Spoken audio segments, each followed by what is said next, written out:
Hello.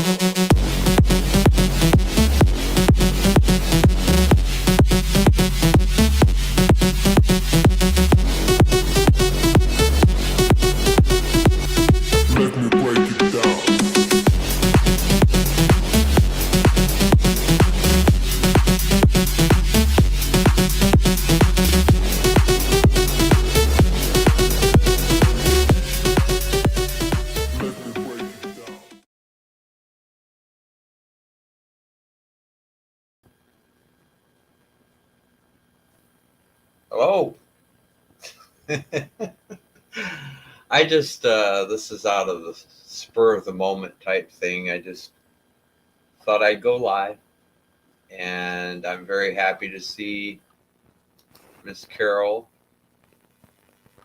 and I see Scott is here, and George. Oh yeah, there's got a few viewers already. That's pretty cool. So I'm thinking about taking a time slot on the Paranormal United Network Pun 2 on Tuesday night, and I'm debating on making it um, a cold case show, like solving cold cases using spirit through the spirit boxes, giving me their answers. And in the past, I've been able to find missing people.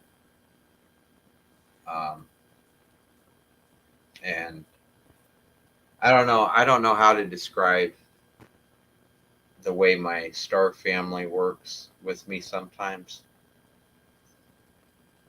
but it's all through audible devices.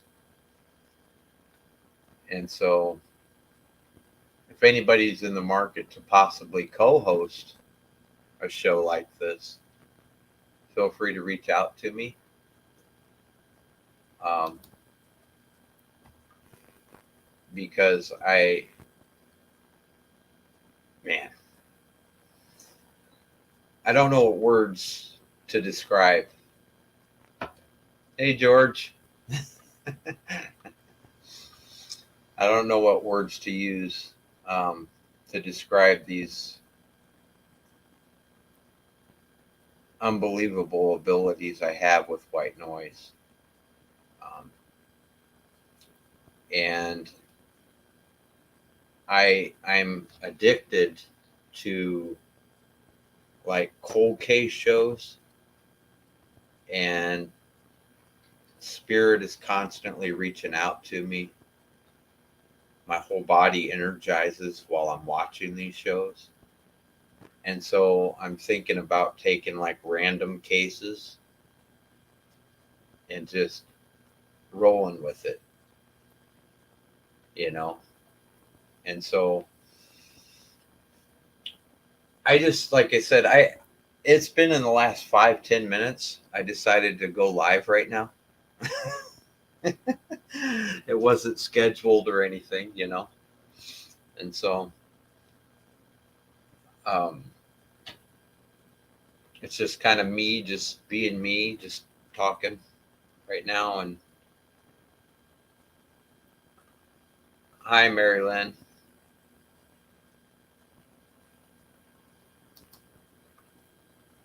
Marilyn says hello.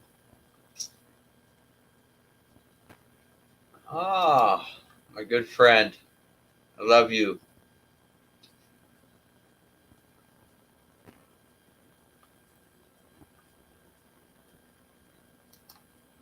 Hello, Miss Joanne.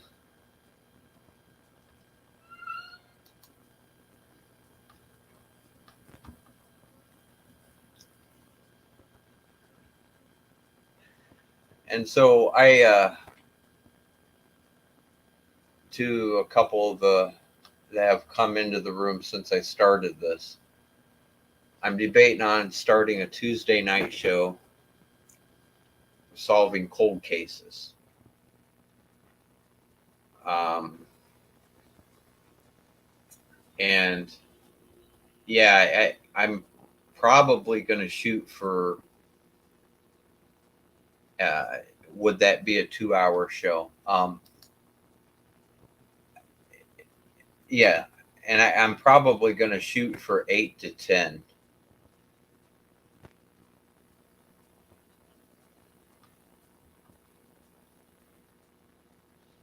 And so, I mean, it takes a little bit longer than that, to be quite honest. But see, what the idea I have is setting up cameras all around me.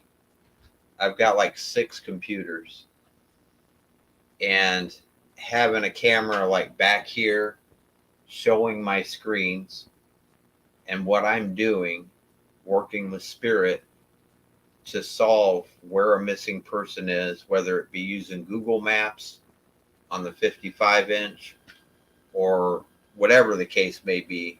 There would be several cameras brought into the podcast. You would hear the white noise.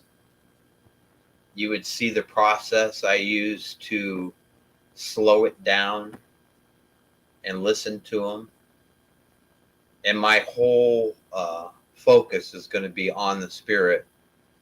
So if I don't say much to the audience, that's the reason, is because I will be zoning in on what they're trying to tell me. And the spirit of whoever the cold case is about, they're most definitely going to be here as well. Depending on how old the cold case is. If it's like super old, well, then there's a chance they've reincarnated and they're on another planet, or, whatever, what have you. And so, I'm going to go ahead and show a couple videos just to do it, if you don't mind.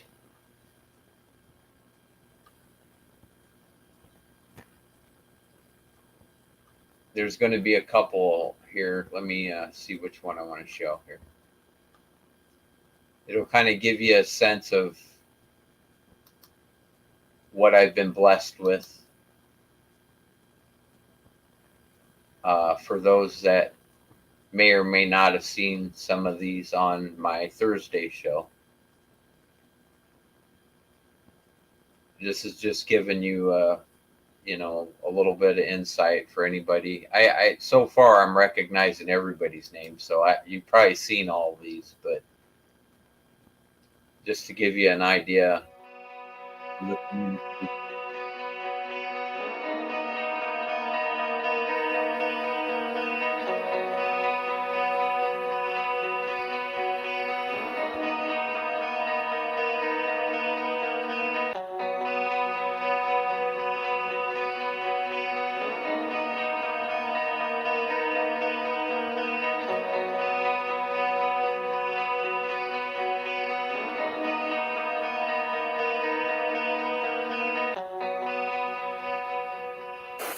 You guys are amazing.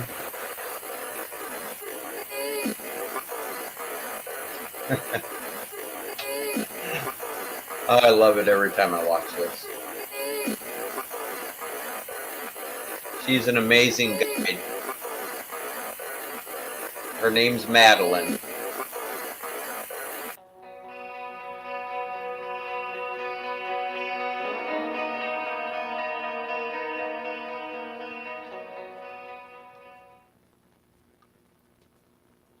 And her name derives from Mary Magdalene. Is where I just kept feeling Madeline. And so that's kind of what I call her. She's amazing. Let me see here. We're going to put on another one for you.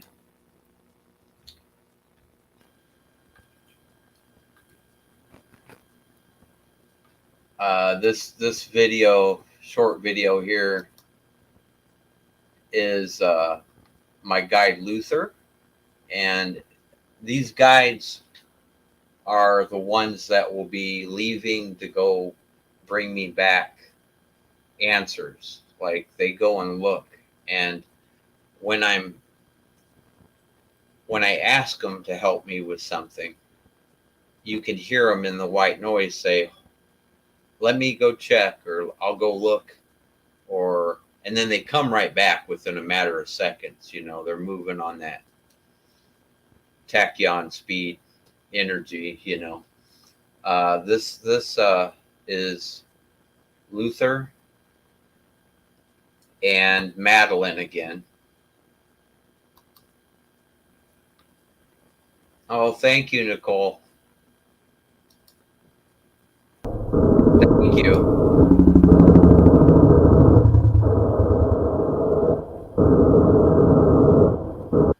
How many are here with me now?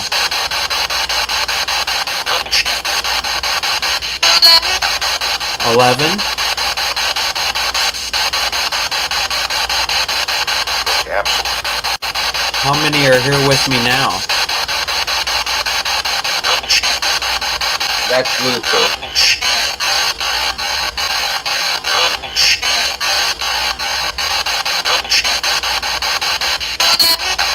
That's Madeline.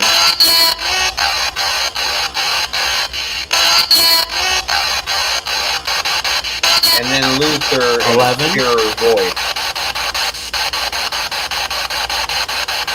Yep. Yep. Yep. Yep.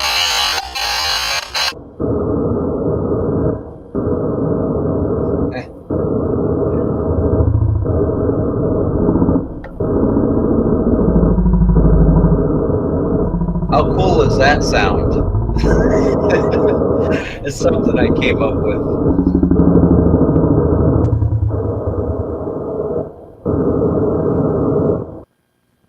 That sound effect is so cool. What I did was I took an SB7 and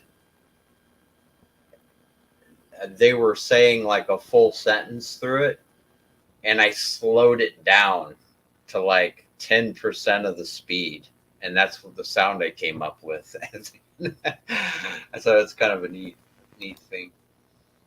But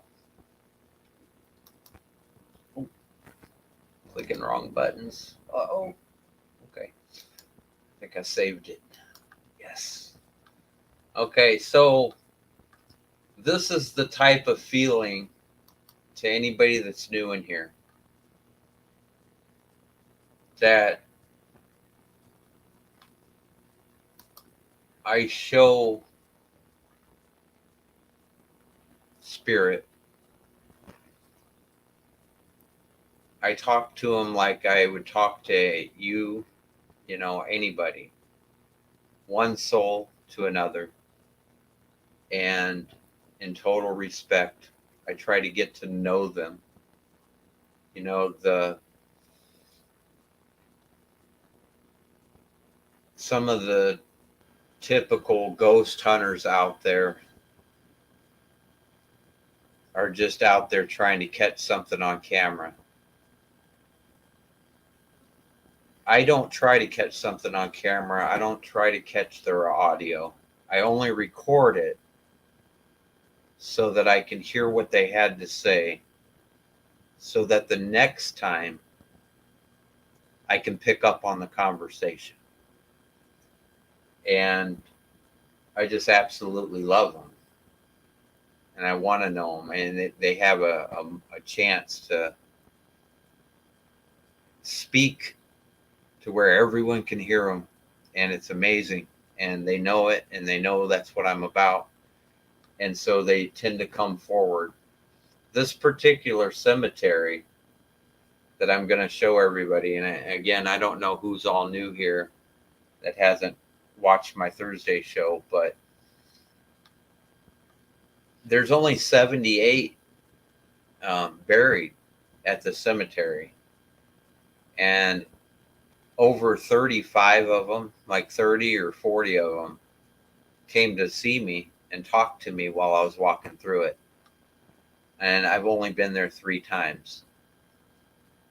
Well, after the first 2 times I went there, after the first time, I started really digging about who they were as individuals and what had happened to them or what could have happened to them, anything that I could find online or just in the recordings, things they've said to me. And I drew very close to these amazing souls. And this gives you an idea of the type of love that not only you should show to spirit when you're trying to communicate with them, but you should show humanity, love one another. Everybody should treat everybody. We're all just souls, just like spirit world, only we're, stuck in this stuff. It's kind of spongy, but we're stuck in this stuff. But we're all souls are created equal. And it don't matter if it's a bug. It doesn't matter. All souls are created equal and should be treated that way, with respect and love. And this will give you a rough idea of how close I get to spirit right here. This will give you a rough idea. I re-edited a few of these to add a little bit of music, here and there where it was necessary. I need Augusta Clapstein, please. Augusta and Herman.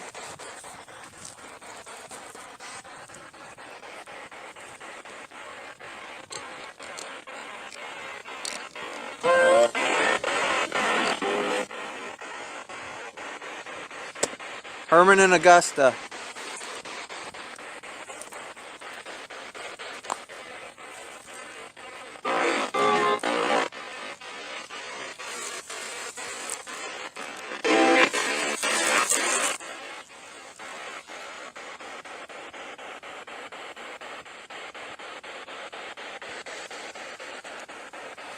I just wanted to take a moment. Augusta.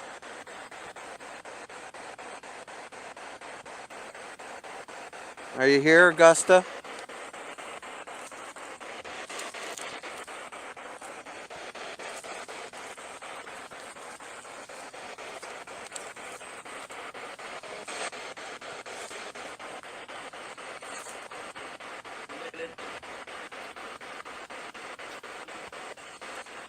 You passed away in 1939.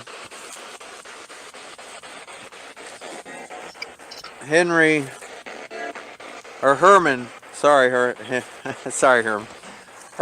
Clapstein passed away in 1904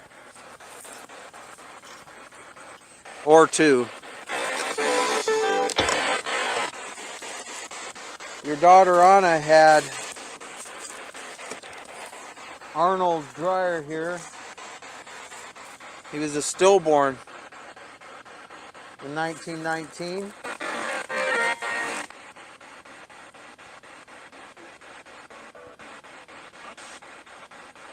Herman and Augusta. I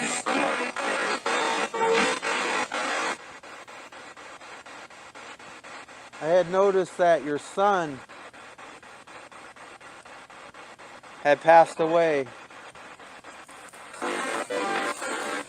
in 1919, February 22nd, 1919. Him and his wife passed away on the same day.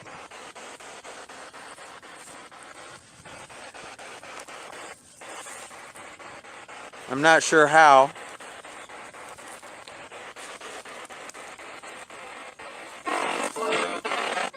But I just wanted to say, Augusta, you're quite a strong lady to go through what you went through that year.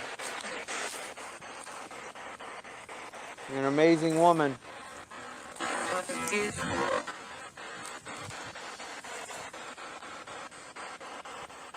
You know, for your daughter Anna to lose her baby.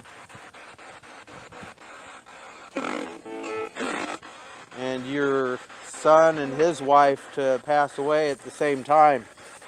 I can't imagine what you went through without your husband around, without Herman around. You know, Augusta, you were amazing then, and you're amazing now. I love you.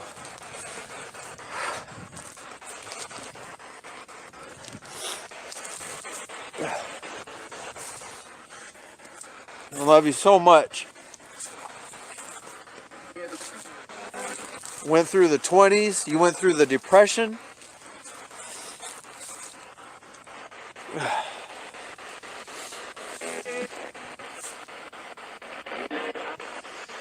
I love you, Augusta.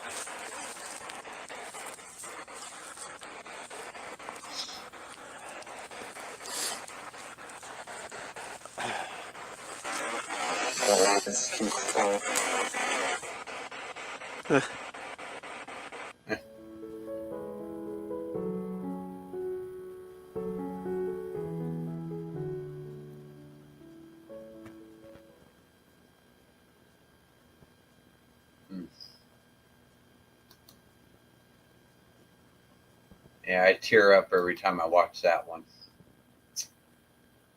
And yeah, she's waiting, you know, for me to come see her again out there. It's just so peaceful out there. You know, they all like to, I can call them here too, you know, but just going out there, it's a cemetery in Wisconsin. And what happened was, it's out in the middle of nowhere. And there was a Lutheran church. And the church got moved to another town, leaving the cemetery there.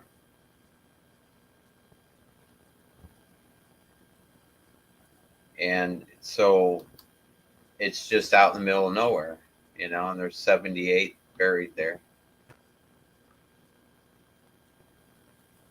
Yeah.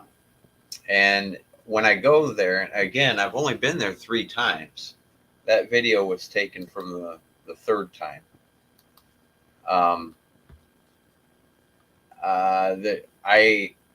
Again, there were 78 there. And I'll give you a kind of a, let's see if I make sure I've got the right. Here's one, just one. And this is from, I think this is the one where I was comparing Walter's voice from one year to the next to verify that it's the same soul and talking to me. And this was, like I said, this was the only 2 times I had been to the cemetery, just twice, and in 20 and 21, and then I went again in 22, but this video is just from those first 2 times. He didn't know what to think when I first showed up. I was getting ready to walk in there, and he said he was scared. And my guide, Andrea, said, Walt, just trust me, and you'll see that.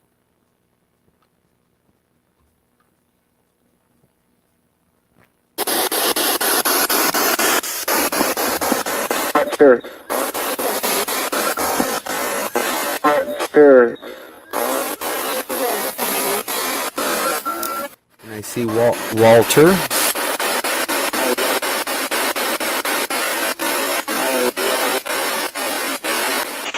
Walter Skluter.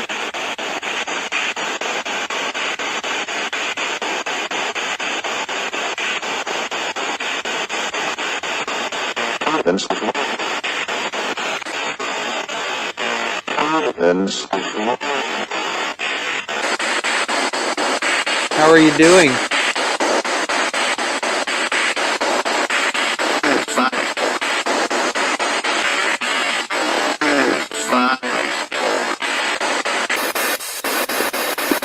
transformation. Transformation. Should stop in sometime and see me. Say hi to me once in a while. You know where I'm at. White people. White people. I love you.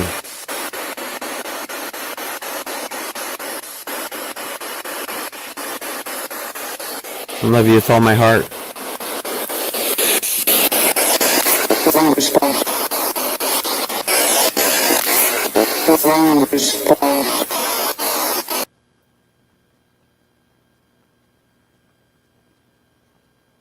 I haven't re-edited his yet because I was going to add some music, but I got stuff of him from the third time I went to, and so I've got to edit that and get that going. And then again, this is the same cemetery. I'm looking at my files here to see what I got available. All right, this particular video, I actually called her here to the apartment. I didn't technically call her here, but I was asking my guides who said, I don't know why I was just a fool. And she showed up saying it was me. And her name is Miss Dora Wendis.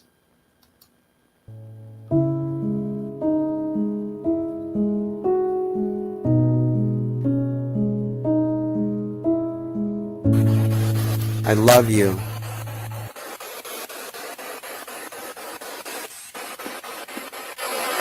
I love you so much. We may get in the car here in a minute.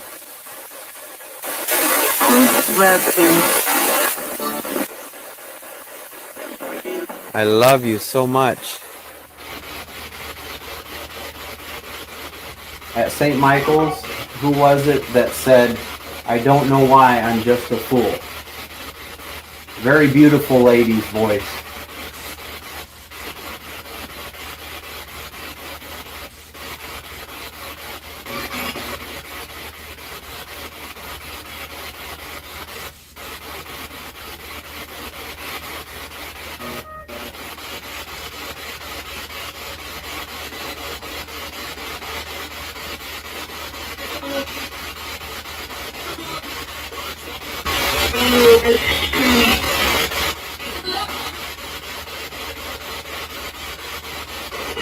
It was you? I'll talk to you soon. You guys know where I live. Dorothea Windus? Dora Windus? Are you here? Yeah. Is this your son, Stone Albert?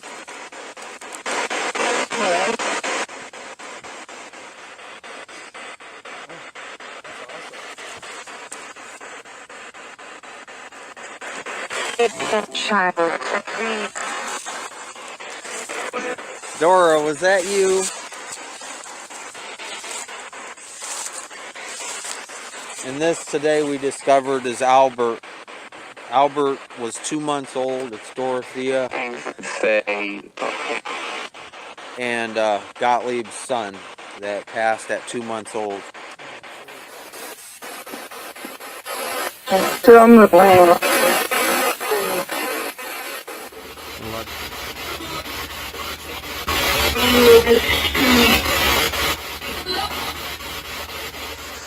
You guys know where I live. Are you here? Yeah. Is this your son, Stone Albert?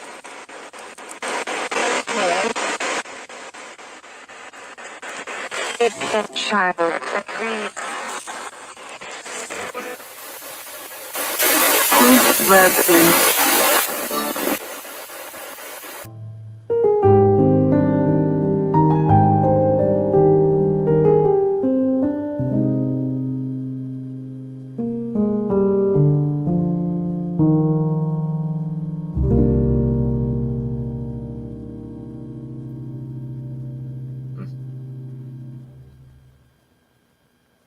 All right.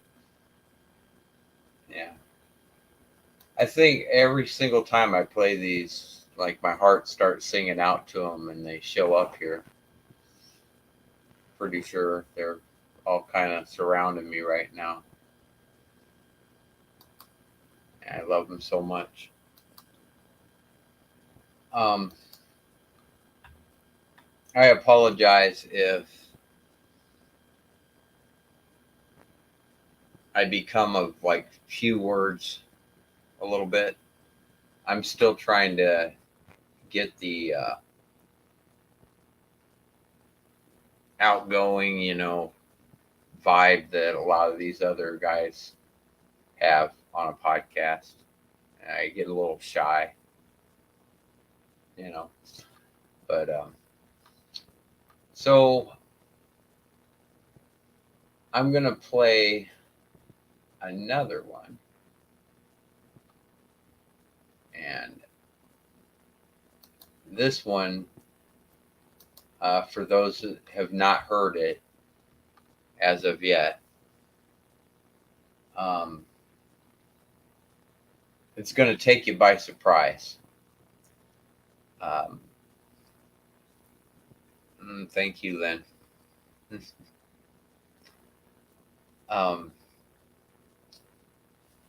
This one here is a lot of you are familiar with Wilma Roeder. And the first time I went to the cemetery, and again, I've only been there 3 times. The first time I went to the cemetery, I heard a piano, and this is out in the middle of nowhere. Well, I didn't think nothing of it. I mean, I thought of it, but I was just like, didn't know how to wrap my head around it.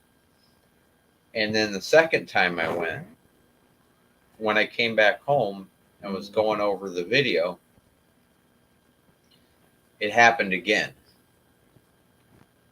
And it sounded like the same piano playing a little bit of a different part. And I kind of put 2 and 2 together and felt with all my heart that it was Wilma Roeder that was playing the piano, just kind of letting it ring out through the SB7. And so the third time I went, I got to, and I am working on a song right now. It's going to be kind of hard to get it complete. I mean, it's very difficult to come up with a guitar part, and that I decided I was going to try maybe to do a duet with her. Like, this has been over 100 years. She passed in 1909. Since she was able to like play the piano for people before that, in the 1800s. And I think it'd just be a really cool thing, to actually come out with an instrumental, like literally an instrumental being played in duet in tandem with the spirit playing. And she's excited, and time doesn't exist for them. So whether it be next week or next year, whenever it comes out, it's just going to be, it's never too soon, never too late. One of those things. So I'm going to play this video for you. And for those that haven't seen it, hold on to your seat, because it's just amazing. It's just amazing. While the video's playing, I'm going to get up for just a minute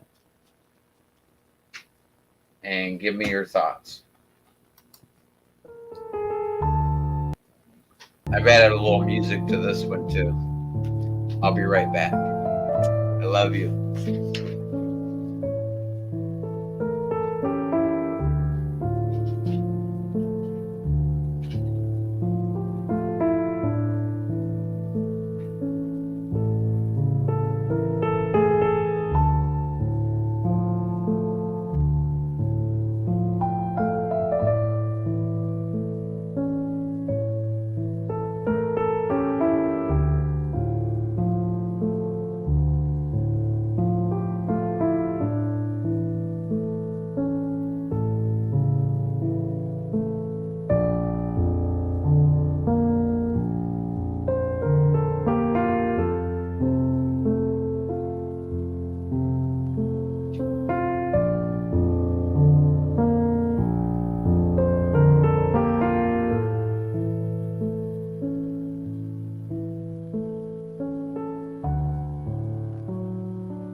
Alright, I just hit record on my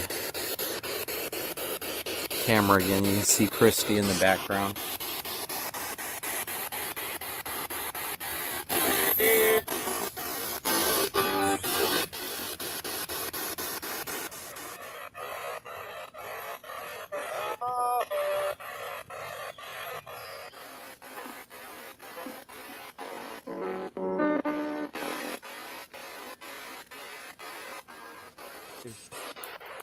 Pauline, Emma, Carl, Wilma, Albert. What about I love you.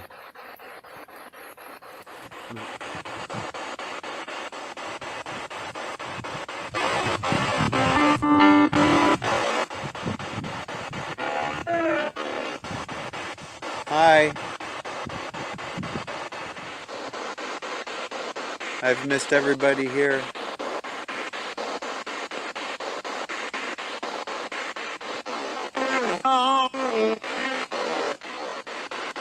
How have you been, sir? Can you try doing another piano part for me? I loved it.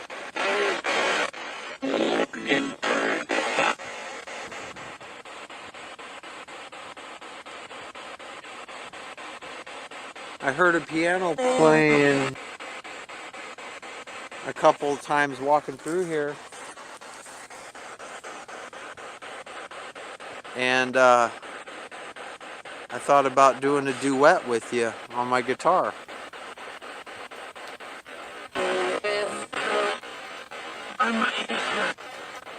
Is that good? That sound good?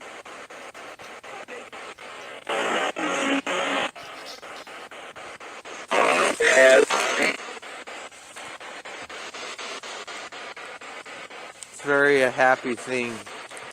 I love you guys so much. Is Carl, Emma, and Pauline here?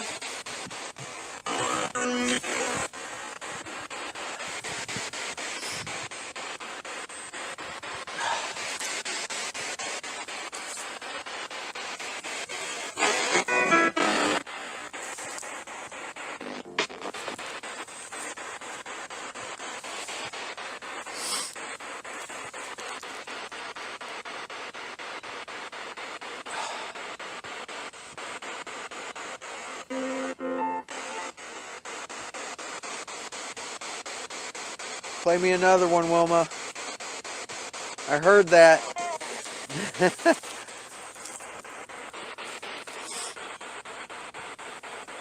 Can you do it again?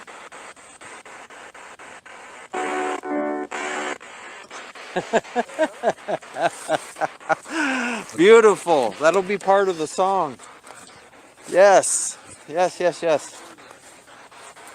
Oh my God. That was amazing.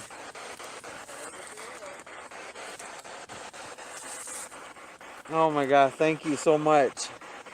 You want to add anything more?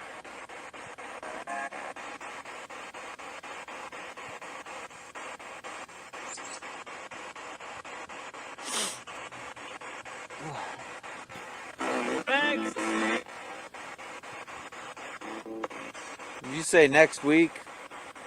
I don't think I can get back here next week.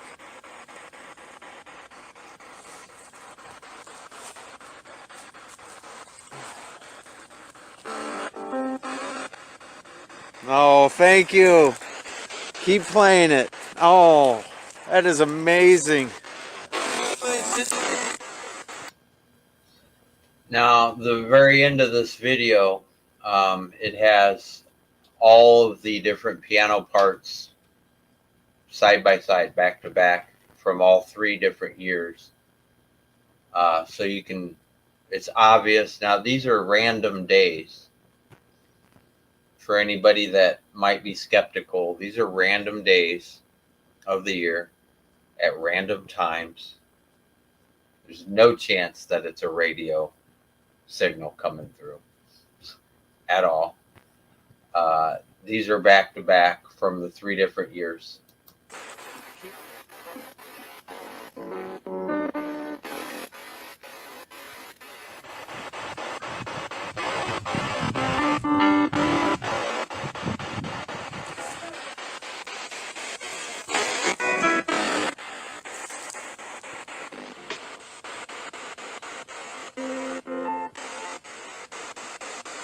Again?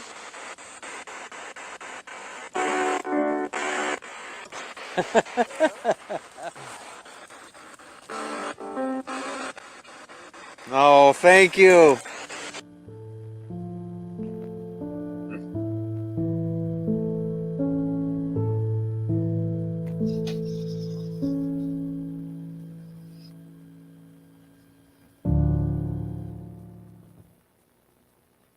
All right. Miss Wilma Roeder.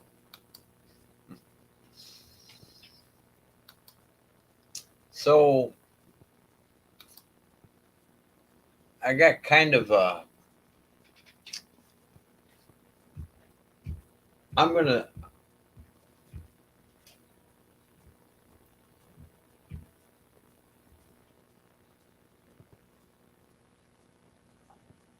pardon me, hearing something. Kind of a cool announcement.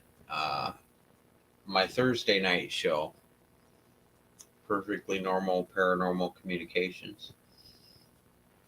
Not this Thursday, and this is 6 to 8 Central Time, but the following Thursday, okay? On Sunday night to Monday morning, we're going to be getting on a plane to El Paso, Texas. So a week from this Thursday, I'm going to do a live on location. I'm not quite certain that Concordia Cemetery is going to work out. And so I'm tossing around the idea of possibly driving 4 hours farther west and hitting Tombstone, Arizona on the live. I'm debating on it. I think it'd be kind of cool, you know. But I thought I would mention that on this broadcast. We're going to pick a random place, and if Concordia doesn't work out, we're going to pick a random place anywhere 4 hours or less drive from El Paso. And I don't know, I'm kind of drawn to Tombstone personally. So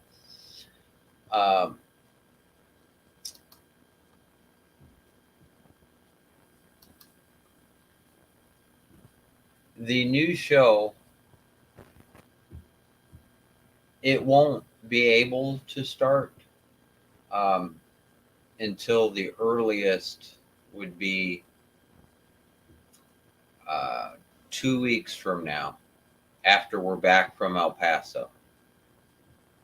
And so, I mean, to like really get it going. I still haven't really came up with a name for it yet. And I'm also debating on um,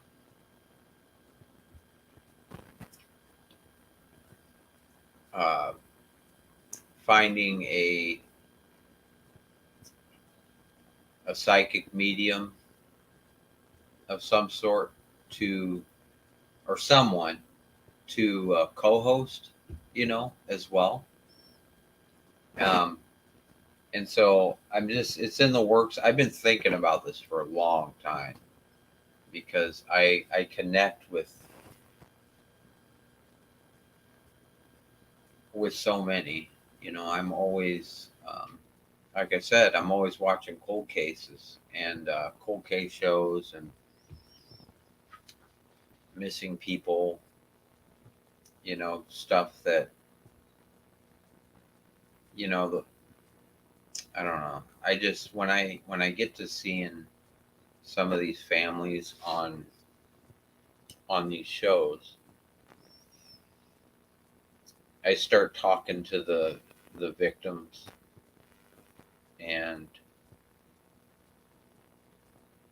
I can feel the pain that their families are feeling, and I send them blessings. And the second that I send the energy to them, my whole body fills with energy. I can't quite describe exactly what I'm talking about, but I hi Kimmy, hi Debbie. I just automatically draw close to these souls, and I think that they would be here with me. And I mean, to this day, when I turn on my equipment, I'm getting voices that I don't know who they are, but they'll say like he strangled me, things like that. It's like they're coming forward to tell their story, and I don't know who they are because there are so many that I've connected with while watching these true crime shows. Um, I don't know how to describe it exactly, but I'm wanting to use these abilities that I've been blessed with through these devices to help humanity, to bring closure, um, to families, to hopefully find somebody still alive, you know? And yeah. And so the unfortunate thing about my abilities when it comes to this is everybody that I've been able to locate at this point has already been deceased. They've already passed away. Um, there's been 3 Amber Alerts, and as soon as I saw the alert, I turned on the equipment. I knew their location, but I wasn't able to call because I'd have been the first suspect. If I just called out of nowhere, I'm just some guy from Wisconsin, I'd have been the first suspect. They would come pick me up. How'd you know this? And so I couldn't make the call, you know.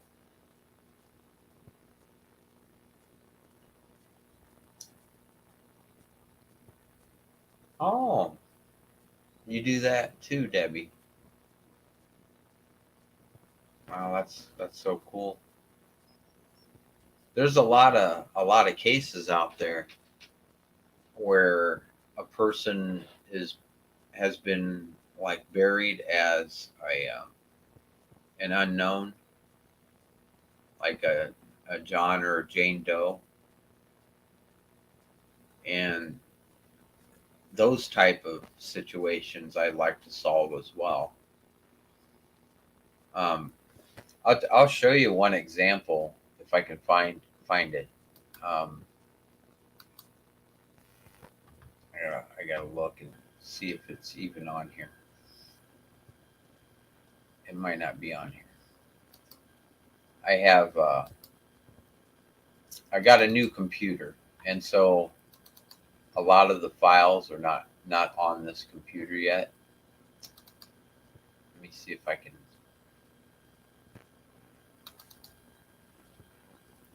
If I have any of them.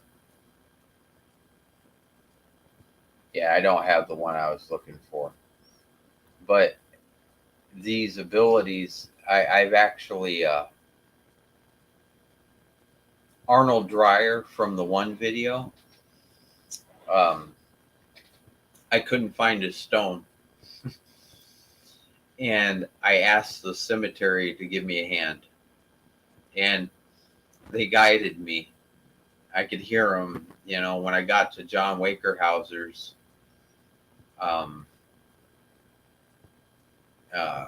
gravesite. When I got to his stone, he said, "Back, Reg, back! You passed him."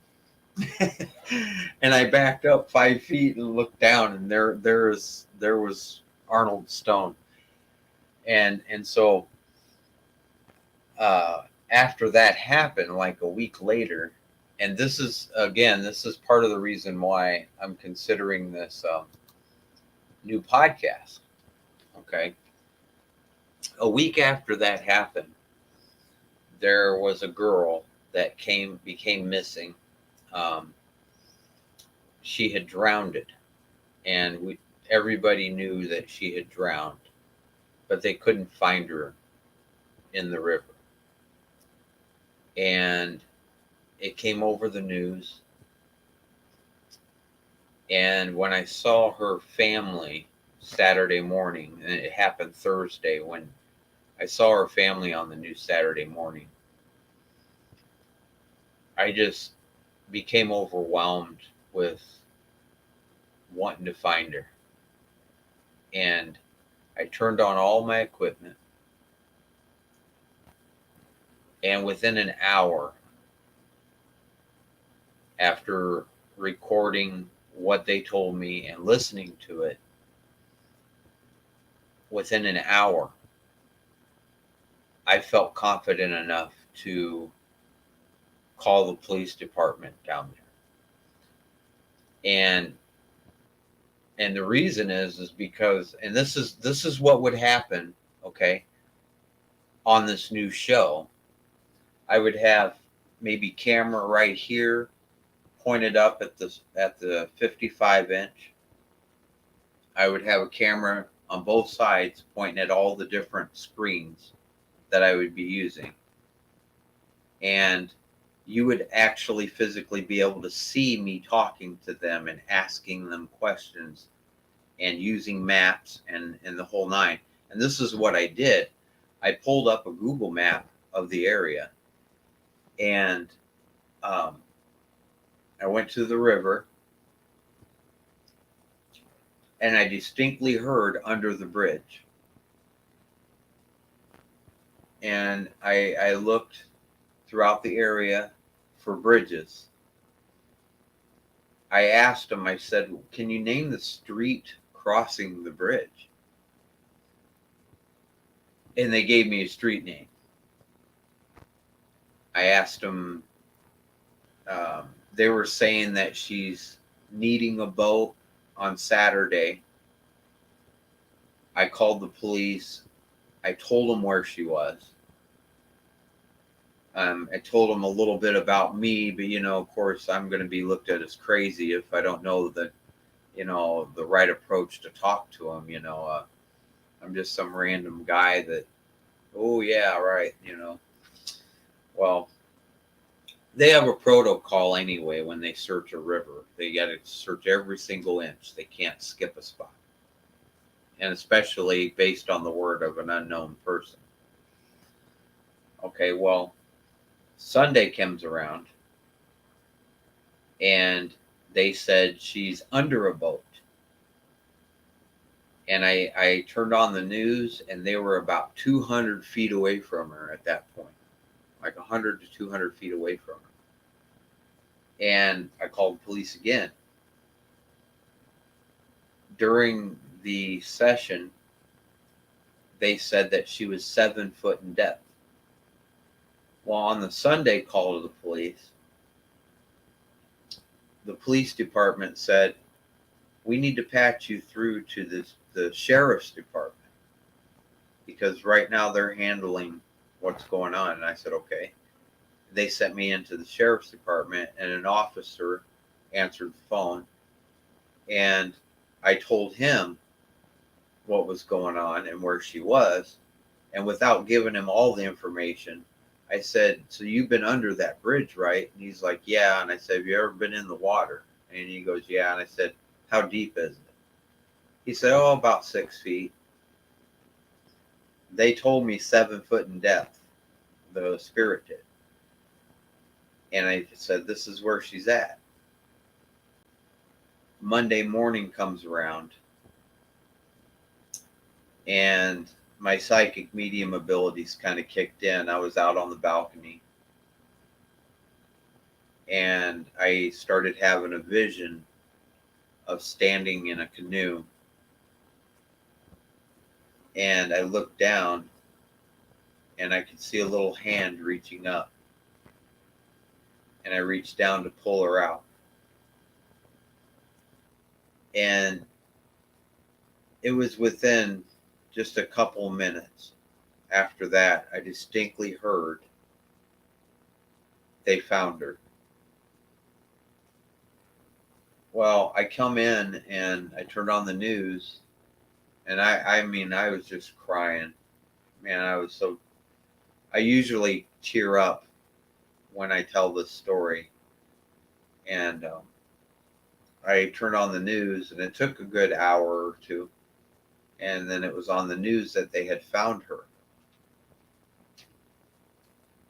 I was on the balcony at like 11:05, 11 o'clock. That's when they found her. When I had that vision and they said they found her, that was when she was found. In my vision, now I'm a Generation X 80s child. All I know is canoes. I know nothing about kayaks. I'm envisioning myself in a canoe, and a 70s child. Sorry.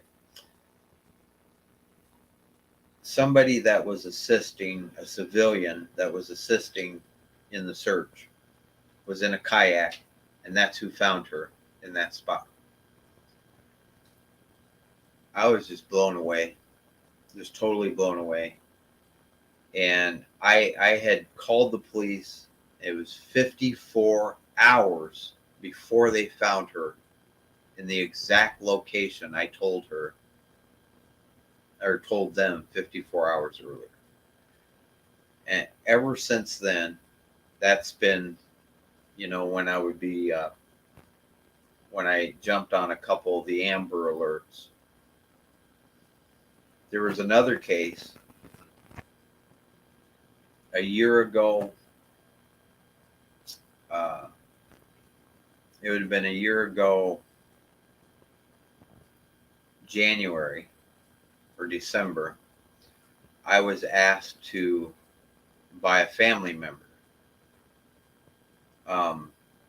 They had a friend that was related to a missing girl in Illinois, in the Illinois-Iowa area of Mississippi River. And it happened again. Only I'm just positive she was alive. and judging by my recordings and what they told me at the time. And they gave me information, and they told me that she was at a marine repair, like where they keep boats. And I got up on the map, and I started looking, and I called the police department down there. I told them, I said, you haven't found her. It's been months.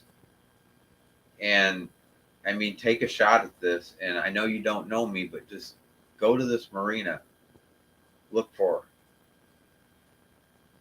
I never got a return phone call on it. Yeah, I ended up leaving a recording to the detective or whoever it was.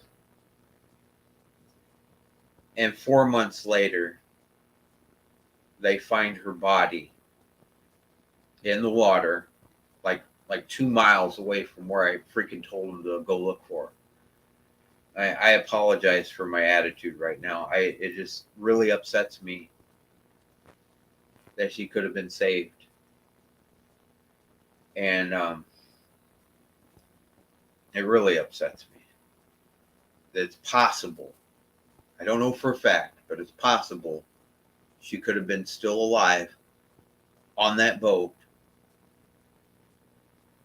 And sorry, I'm venting a little bit. I got to let it go for a minute so I can calm down about it. But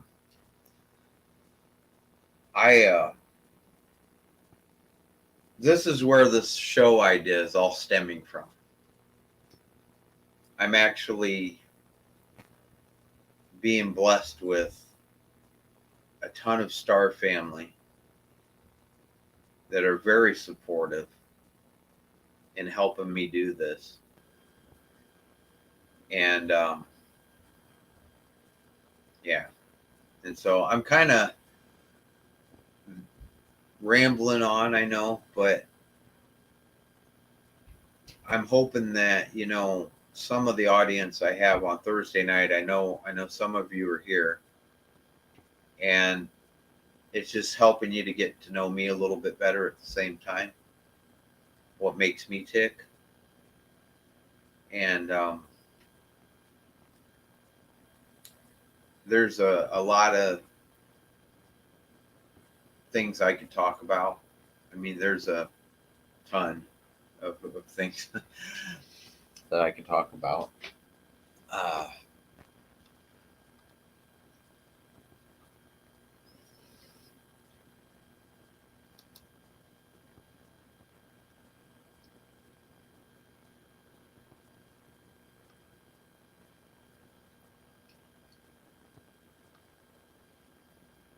Yeah,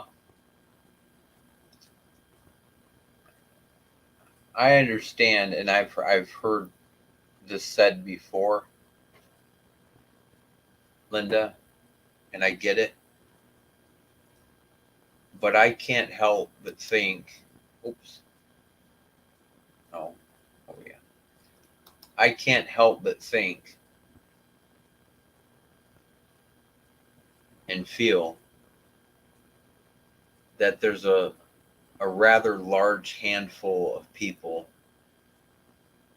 a rather large amount of the human race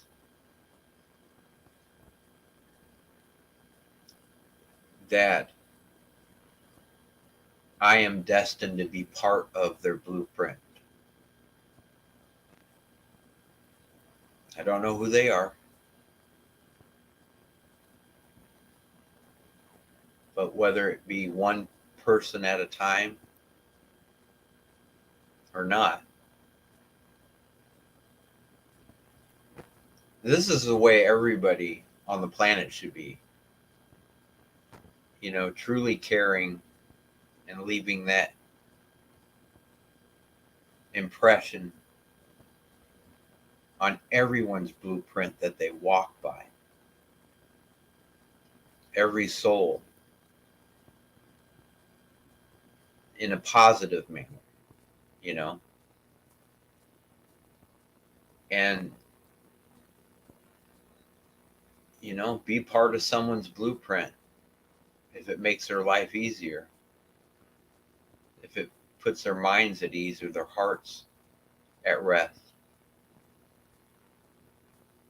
And I don't know that I'm wording anything properly right now, to be honest with you. I don't honestly know. So if I say anything that doesn't quite sound right, typically, like within a few minutes, I'll catch something I just said and be like, putting the brakes on. Wait a minute, hold on, and then say that correctly. But I mean, that's the way, you know, everyone should treat everyone else in the world, and you know, just to be there and to help and use your abilities to help others. And it's like I can't see myself ever charging anybody, for example, to speak to their loved one. You know, that's I'm looking for a phrase. Really, it's a God-given right. I don't know if that's the right phrase or not, but if the Creator is giving you the right to do it through me, it's a God-given right. And there's so many people out there that I couldn't tell you how many people out there. Oh, if I could just hear her voice one more time. If I could just have one more conversation. I can make it happen. I'm fully confident of it. And it's something that can't be faked, you know, because I don't know their voice. Only the person that I'm doing this for knows their voice. And so they either come through or they don't. And the person that I'm helping would know, hands down would know, you know, whether or not it was them.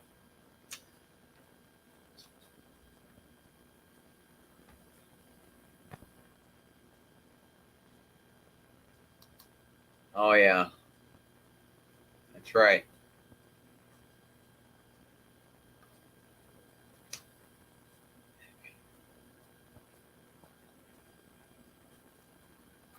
Have this strong connection to it. I'm sure that there are people out there who never know all the names. You know, that's actually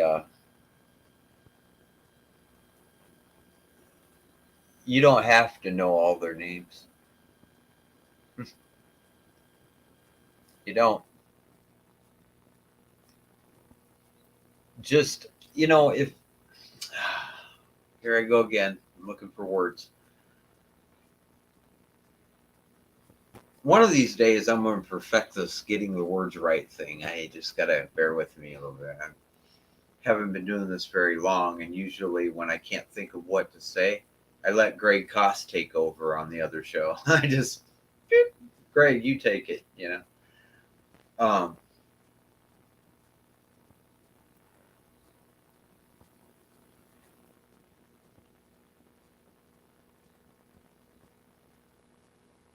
Helping humanity is helping humanity. And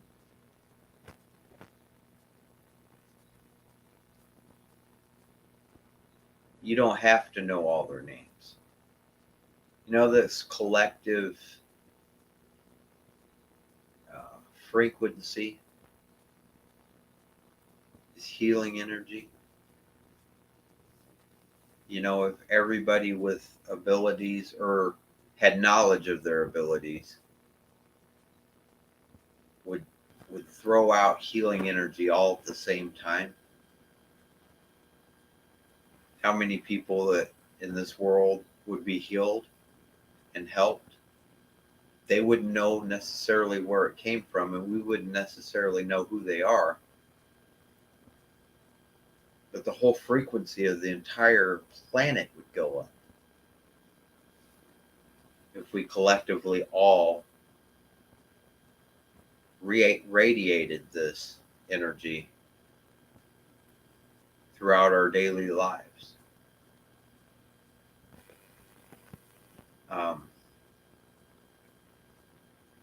That's one of the hardest things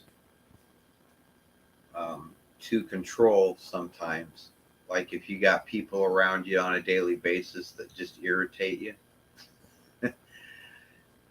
Whew, boy, that really puts your unconditional love to the test. But that's exactly what that is, unconditional love. You have to have unconditional love for everyone. No matter how bad or good they may be or how they are around you, you just got to radiate that positive energy. And it's hard.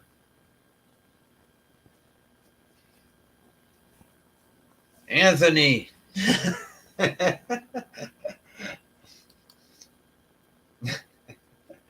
You have yet, Anthony, yet to irritate me. So I wouldn't say everyone. That's so funny.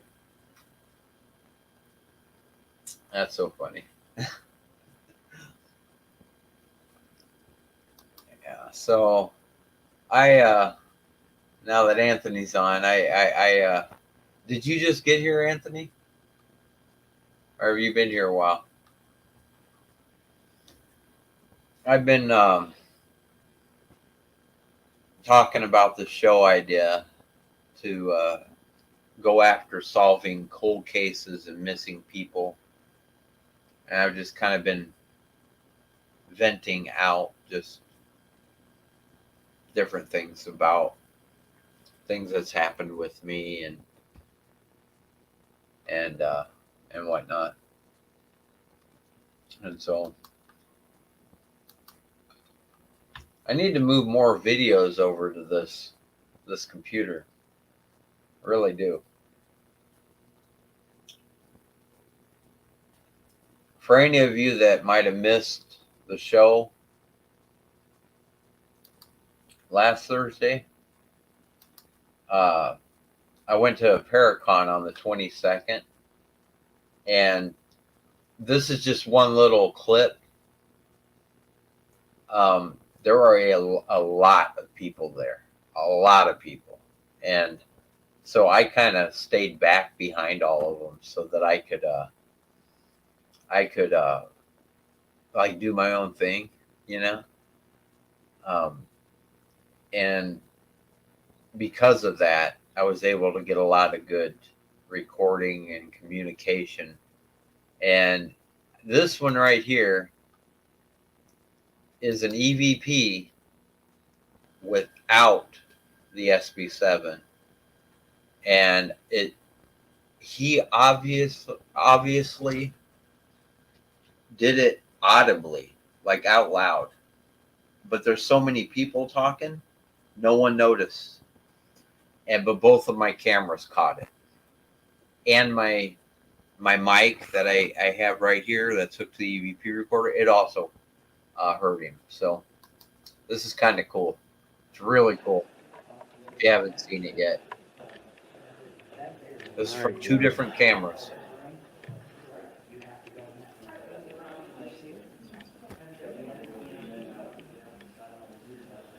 Way to go, John. Thank you.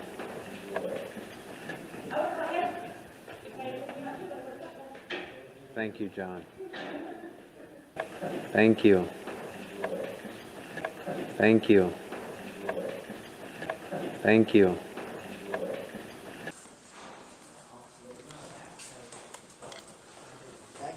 All right, John.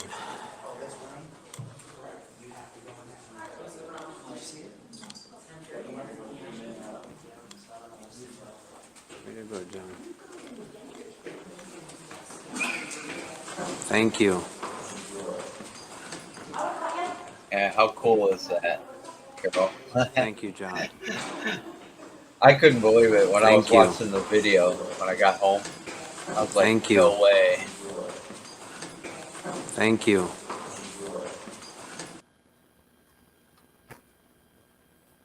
Yeah, that was kind of cool.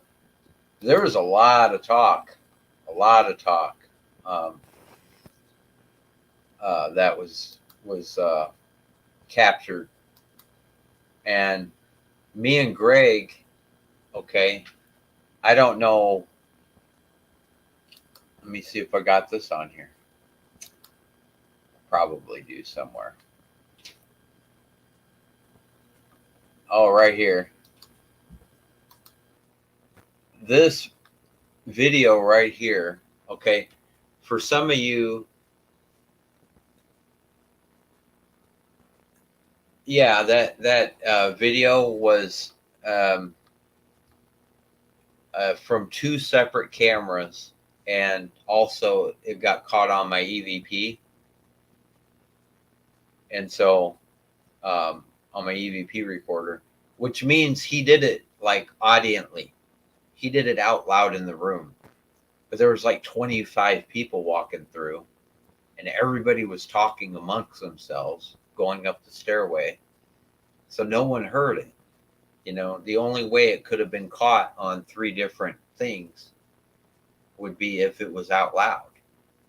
You know, chances are. I mean, I know Spirit's got a lot of technology there, though, so maybe not. But yeah, I'm fairly certain that it was out loud. Yeah, I'm still going to Texas, George. Not sure what I'm doing yet, but if we don't end up going to Concordia Cemetery, I've got Christy talked into possibly driving a 4-hour drive into Tombstone, Arizona.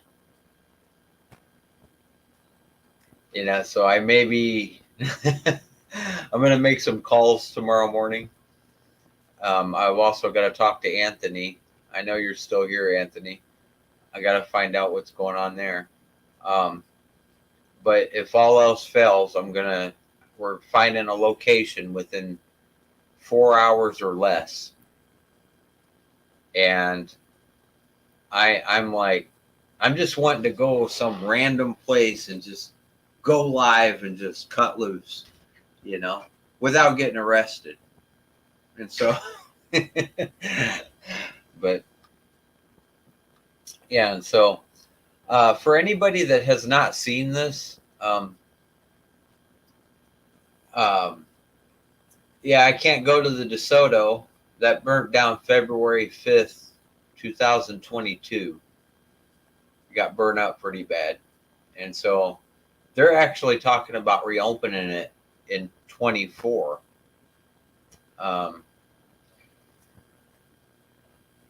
Yeah, I kind of looked that place up, and yeah.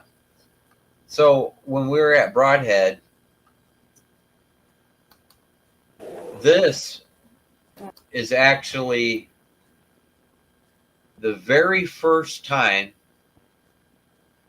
Now me and Greg, we went to a cemetery, but he was off talking to Sharon while I was going through the cemetery.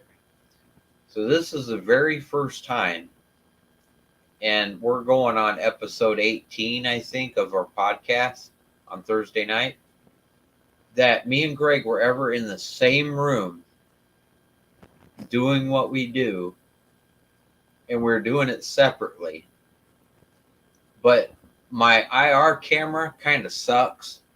It's a cheap one, so you can't see a lot of it, but you can surely hear it. And what I did was I just cut it out of the video without editing it. And so here's some of it. This is a video of the very first time me and Greg ever sat down in the same room at a location and just started communicating. Yeah, run honey in that. Wherever you guys want to start. You guys, please have up till midnight. Otherwise, Cinderella.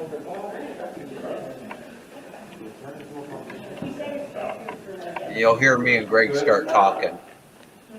So where are we going? Huh? Where are we starting? Wherever you want. Where do you want to start? I would start here. Take one of the tests. And just sit and let them come to you. That's what I do. That's all you're right around.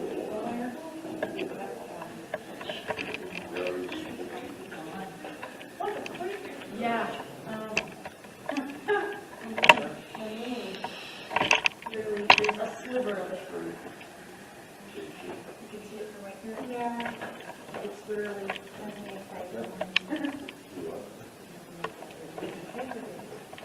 Yep.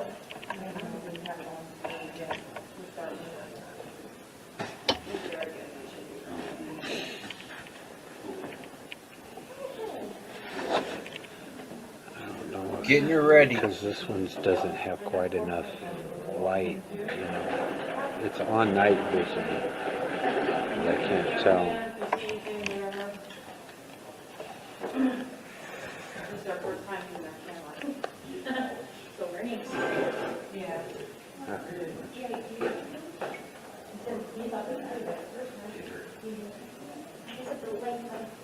So you can do what you want to do on there. Ready?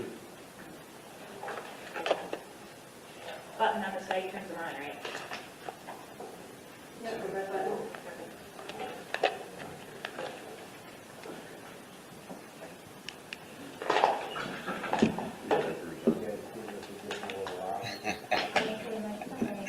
Quiet, please.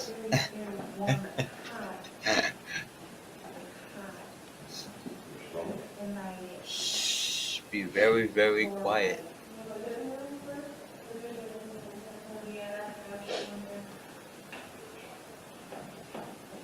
I know I'm about to get loud, so I had to be polite. There was another lady in the room, and I asked her, I said, "You want me to go? Want me to turn it up?" Wow. Yeah, I jumped out of my skin. Greg dropped his flashlight, I think, and I felt like I jumped out of my skin. What is one already? You want me to turn the volume up a bit? Yeah. There's something here that wants to communicate with us. Can you give us your name, please? And there's me turning everything up. Thank you.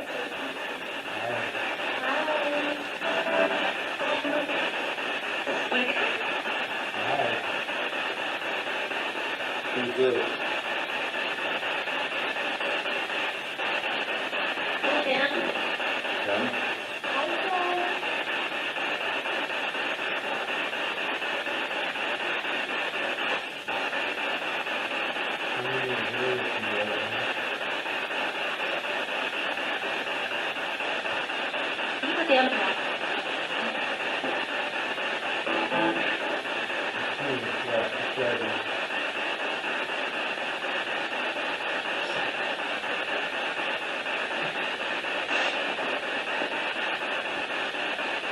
Do you have any young people in the area? Hi. I can't wait until I edit this. That's right.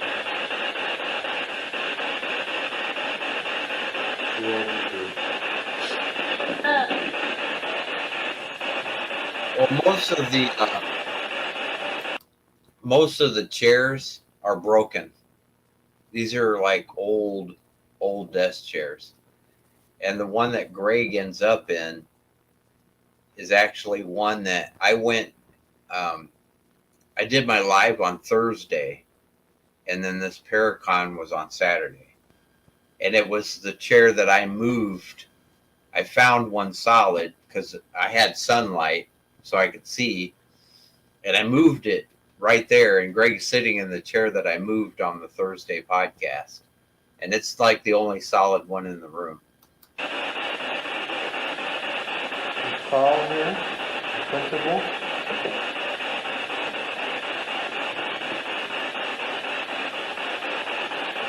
I'm excited too.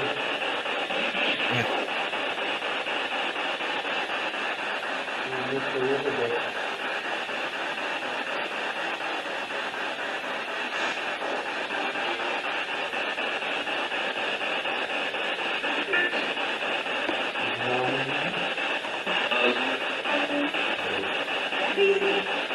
Hi. How are you?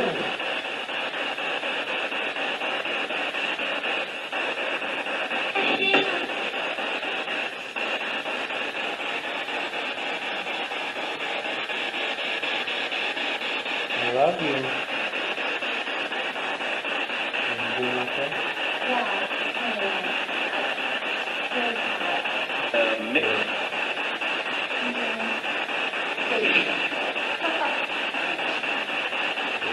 Are you okay? Or my high hand, I'm like, Oh. really hot. My high hand. Oh, That was actually kind of cute. I don't know if you guys caught on to that or not, but she started feeling this warm feeling in her stomach. And I was getting to a point, she stood up and I thought she was getting ill or something. And I asked her, I said, well, you want me to turn this off? And she puts her hand in her pocket and she pulls out one of those like hot pad hand warmers. She forgot it was in her pocket. So it was kind of funny. It was a funny moment there. my goodness, I almost didn't even feel it down. Right? No, I'm okay. Hi.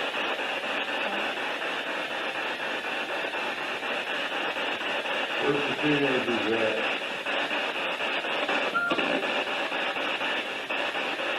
Daddy, you're here. Jason?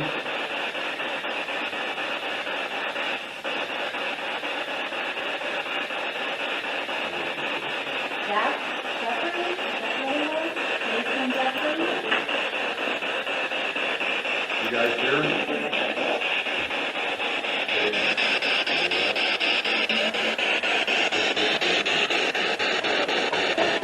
Jason, are you here?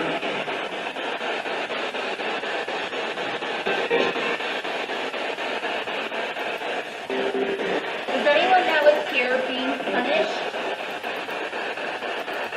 Are you stuck?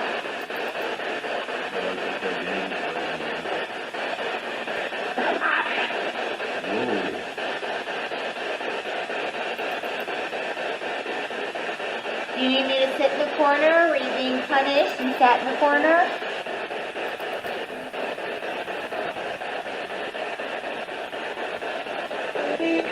Jacob.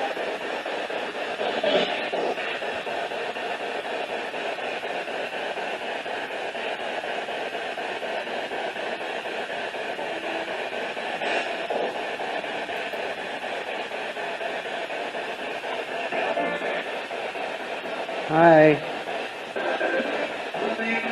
Hi, how are you doing?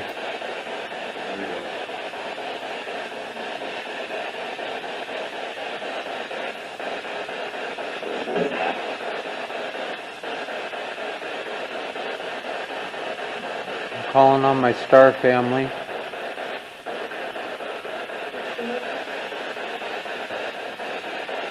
So to make sure everything's safe.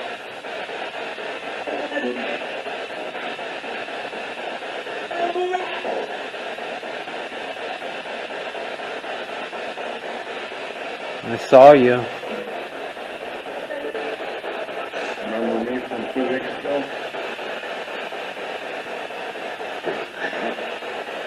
Hi.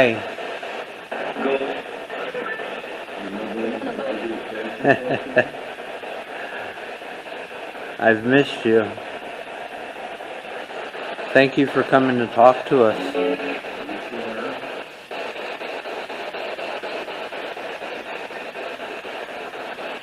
You're all amazing souls.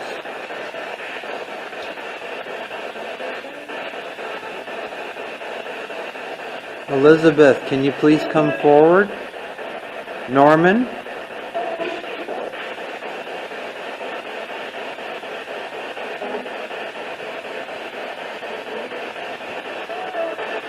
Is the principal here?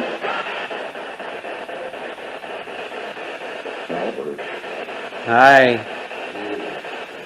Heard the name Robert Hi. right there. Oh, I love you so much. Thank you for coming to see me.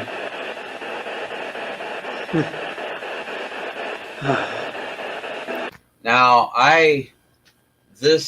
during this section here, and again, I'll have it edited. I'll get to it. I got to get, there's a lot to edit. There's actually 2 cameras running, and but this one, although cheap, is the IR camera, that I was carrying. During this area of time, I know a lot of people are uncomfortable with this, but I'm not. I got scratched, and I thought it was amazing. I was like, I could feel him touching me, and I kept asking for it because it's communication. And I just, oh man, it felt so good. And even if it was a spirit or something that was trying to hurt me, the fact that, and I don't think it was, I don't think they were, but if they were, and you unconditionally love them, it's no fun for them, so they'll stop. You know what I mean? If it is something intentional, they're gonna go try and get a rise out of someone else if you're just loving on them. And so that's the way to go, really, in my opinion. And so, yeah, it's right in this section. I start feeling them. And then a little later in the video, you actually hear a voice say, I scratched him. You're bringing me to tears, I love you so much.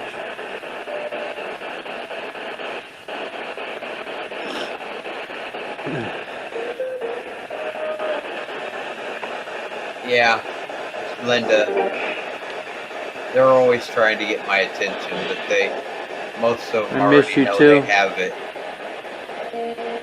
Hi, Norman. Hi. You hear him? Thank He's like, you. Norman. Thank you for coming in, Norman. Is Miss Elizabeth here? And Thomas said his name as well.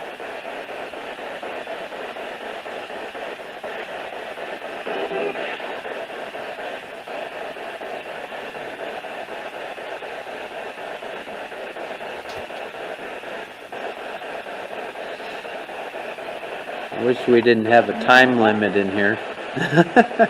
Yeah, they're trying to give us a time limit, Hi. like each section of the building. But we just let everybody walk on ahead of us so we could be as loud as we wanted to. I love you so much.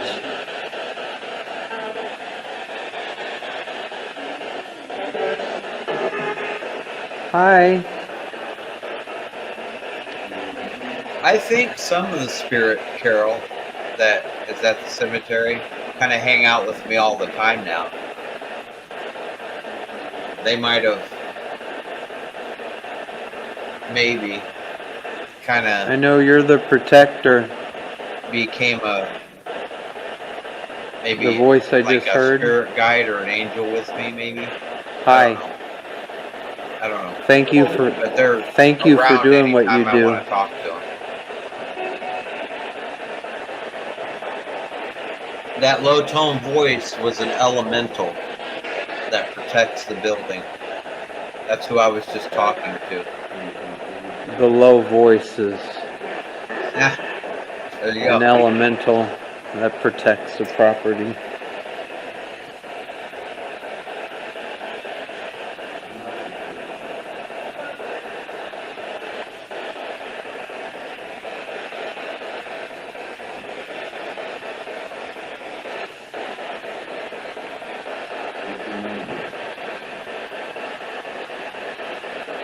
Were you here last night?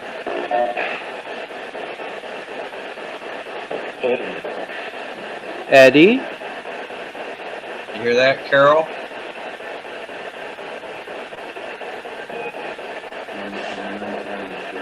you There know, was in another February, as I was coming through, there was a lady's voice that said, "Love you, Ed."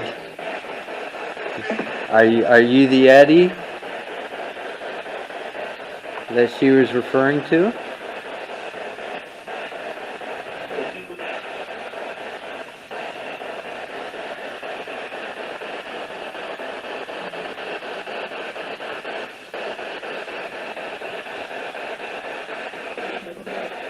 I still have to edit that show I love you. where we had 10 people in the room.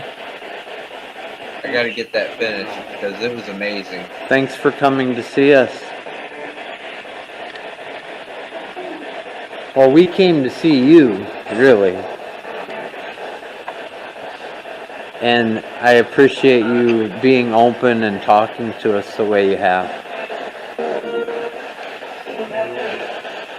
This has I will been be right back. amazing. I don't know how much time we have here. Tonight, I mean.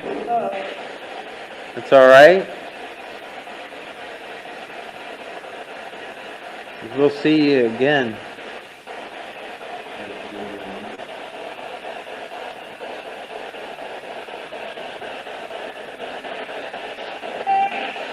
Hi.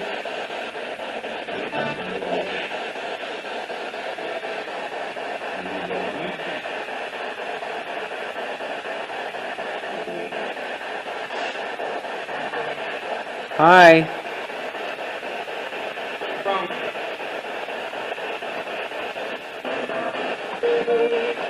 Hi.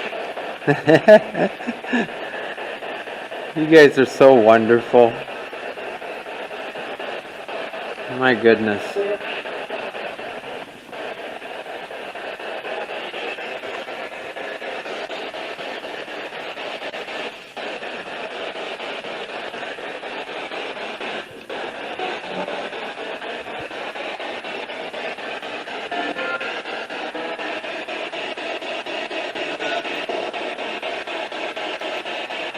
Hi.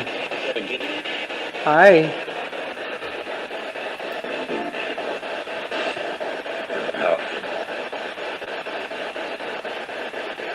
One of them said Thank you for Reginald, talking to me.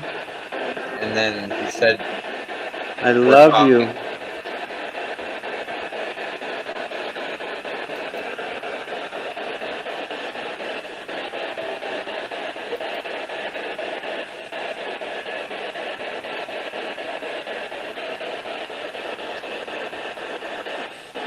You guys are magnificent.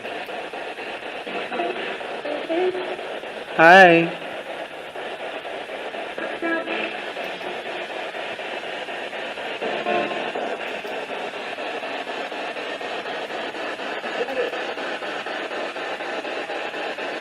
How many are here with me right now? Ooh. Ah. Thank you. Are you touching me? If you are, I love it.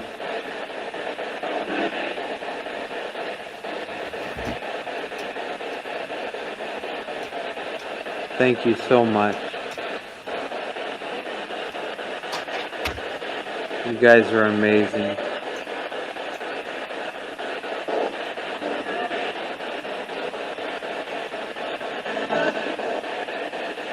I love you. Love you so much.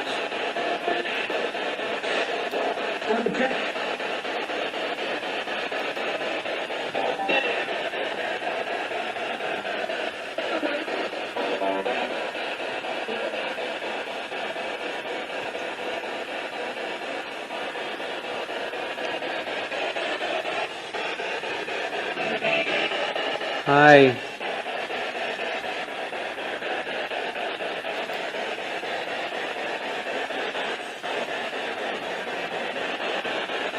I love you.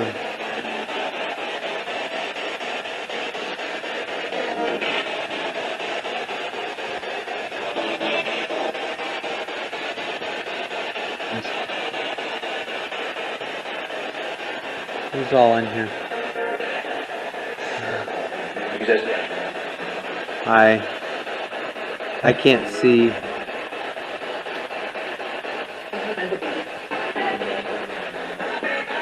I need you guys to guide me. I can't see. That's so funny. I hear Greg's voice. Yeah, Christy turned off the flashlight, and I was like, I couldn't see at all. I'm like, oh no. Is Christy still here? Oh, you're in here? Okay.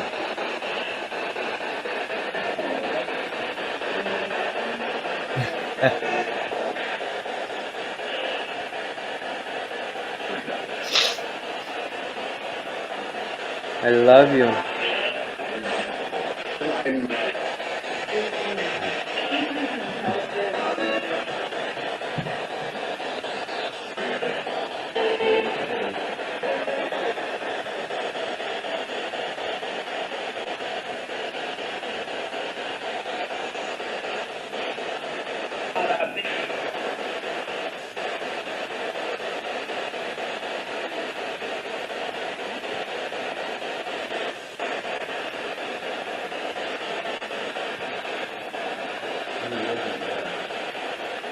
Hey babe, can you turn your flashlight back on? I can't see. I lost all sight. Oh, thank you. The location, Linda, is Broadhead Manor in Broadhead, Wisconsin.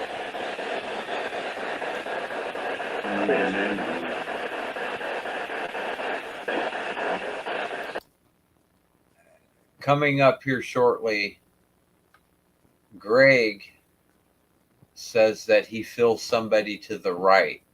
Some of you guys might remember Greg talking about Broadhead, where he had somebody. Oh, hey, Brian. He had somebody that attached to him, kind of like straddled him. And this is where he was sitting, was within this area here. And as soon as he said something about somebody to the right behind him, you'll see that I kind of went in protection mode, and I started surrounding, like I started circling back behind Greg, you know, knowing my star family was going to, you know, kick a little butt if they had to, you know, if there's somebody that was actually in a negative way trying to do something to Greg, we weren't going to take it.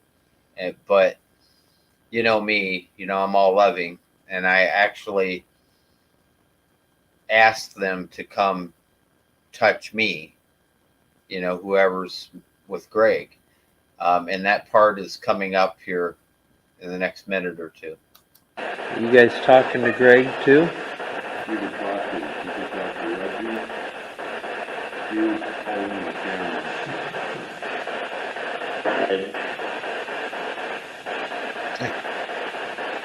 He comes in over there too. Does he know how?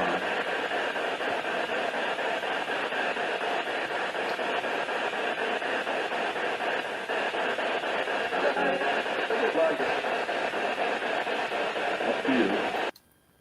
And just so everybody's aware of the situation, I'm out loud. and you guys know that. I'm always out loud. But Greg's actually doing sort of an Estes method, but he's talking to him with the headset on. So he can't necessarily hear what's going on with me. And I catch in my SB7, they're actually answering through my SB7 some of the stuff that he's asking them, and it's kind of cool. I actually say something about it to Christy. I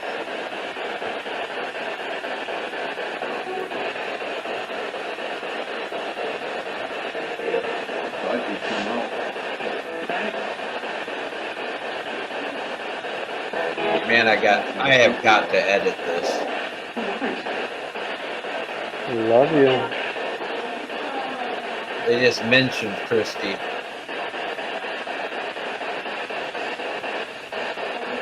Just like downtown. Yes, I know.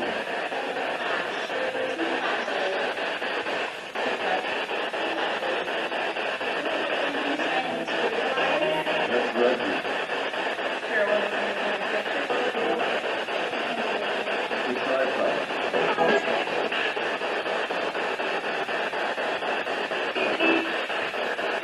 He's not here tonight.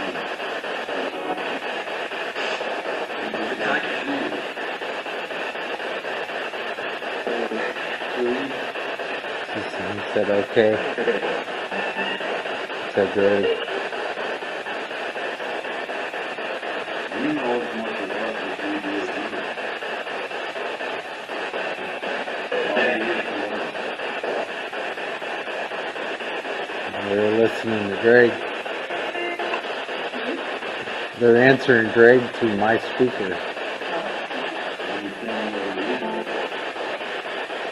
Hey, thank you. We love you so much. Thank you. Hi.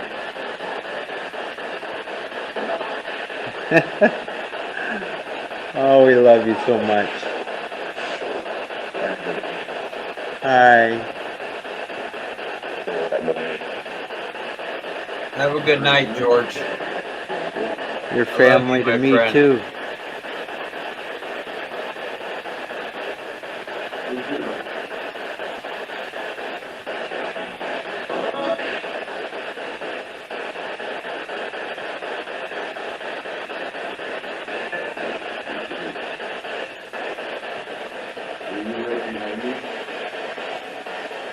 Now, right here, Greg starts talking about them being right behind him. Who's here?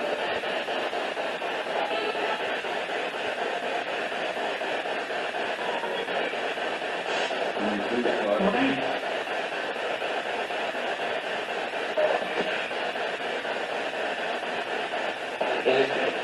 What's your name? Who's coming in? On my right shoulder.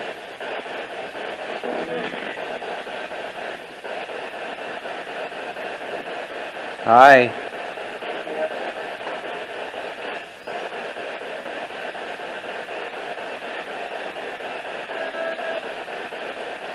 Hi.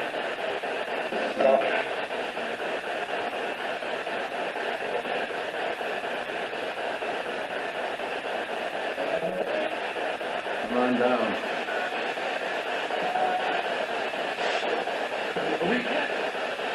Why not?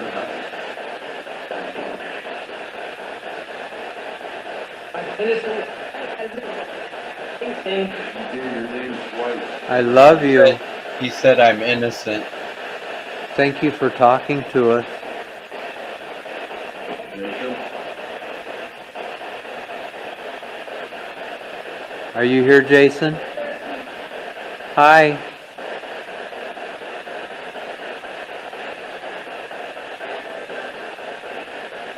See the camera he's got? I love it too. Isn't it great to be able to just talk? We're hearing you loud and clear. And you are all amazing. Thank you so much. Yes. This is so fantastic. I love it too. We all love it.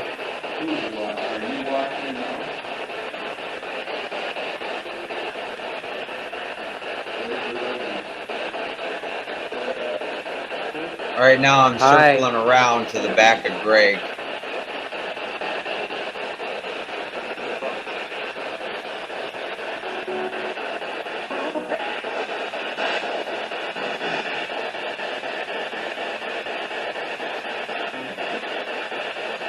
Oh, yes. You touching me? Oh. Elizabeth. Are you here?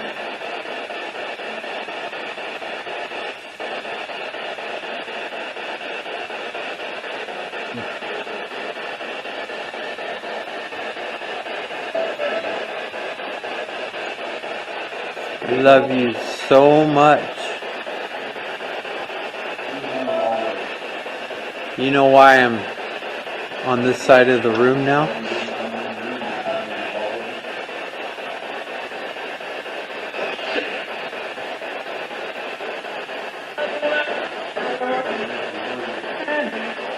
Hi.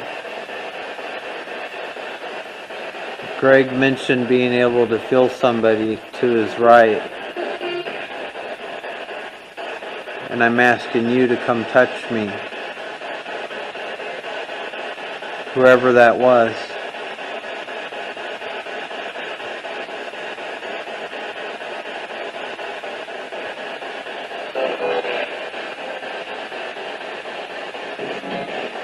Come feel love.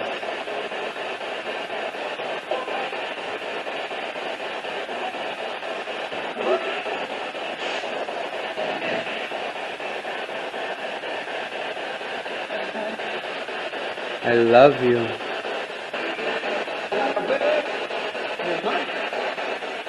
How many are here with me right now? I heard okay. I touched you. He loves it. I heard that laughter. It's exciting, isn't it?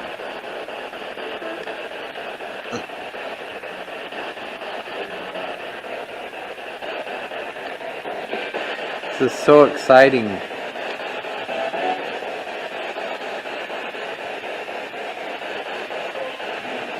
I only have It's one amazing recorder and wonderful. active on me, and then 2 cameras. There was Hi. too many people in the building that day for me to bring all my equipment in. I love you.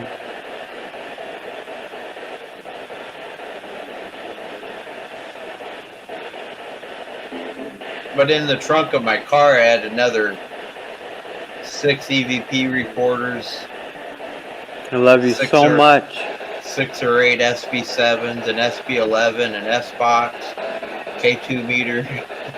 I just couldn't bring it all in because I didn't know everybody. I didn't want to have all those cases in there. Bobby.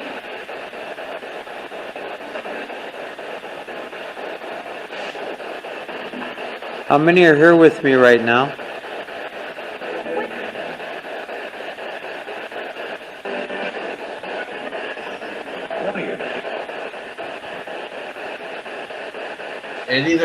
They either said 20 of them or plenty of them. What time is it? You say 9:34? 9:54.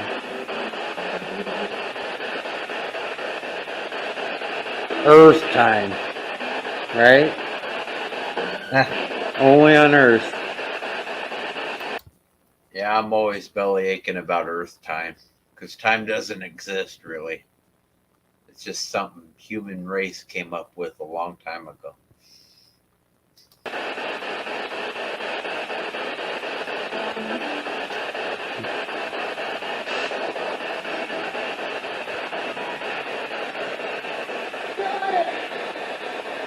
Hi.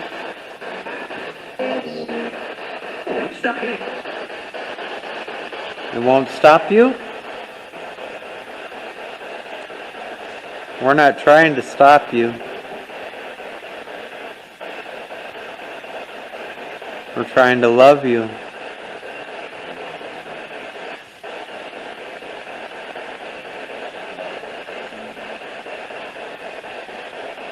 Hi.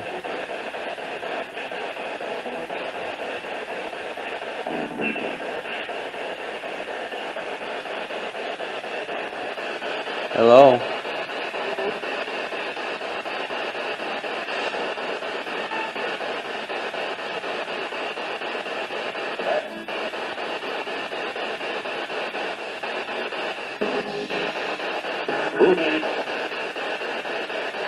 Is the principal here?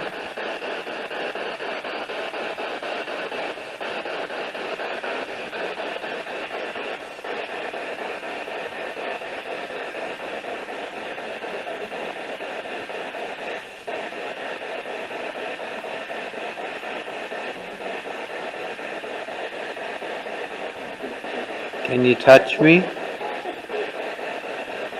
Go ahead and speak.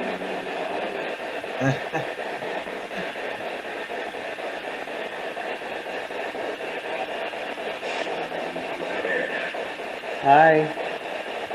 Come on in. Come on in. Yeah.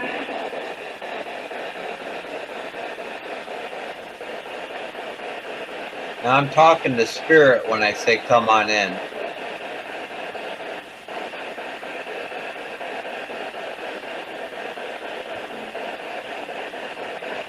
You guys touching my back?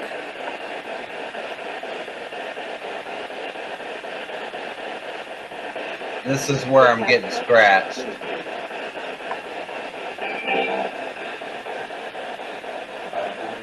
I can feel it.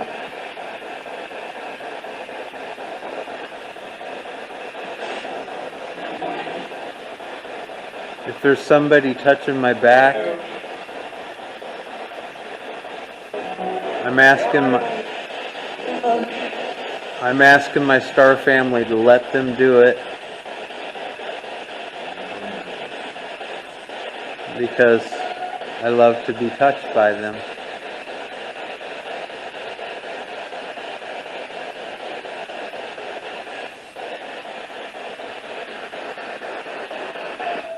I knew it was a scratch.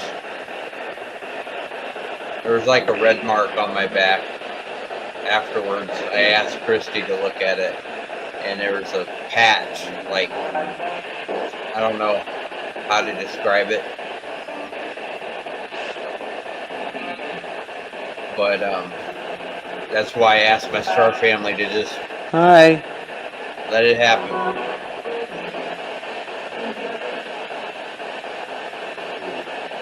Everything's fine.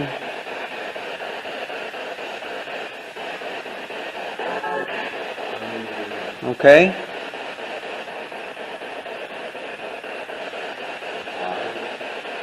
Oh yeah, yeah, it burned. It burned and itched.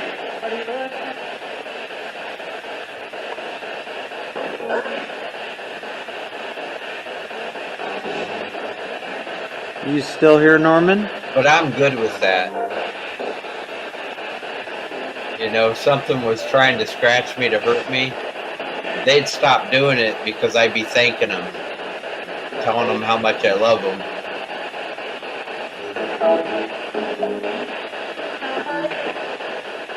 Hi. How you doing, kiddo? And then I might get a chair going across the room. Never know. Carl, are you here?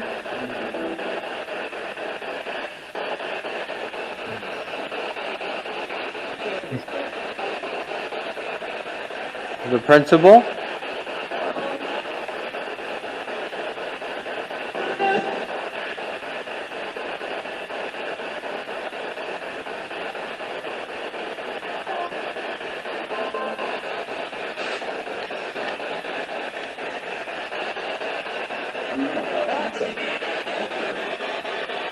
You hear that? Lots of people. Where you at, honey?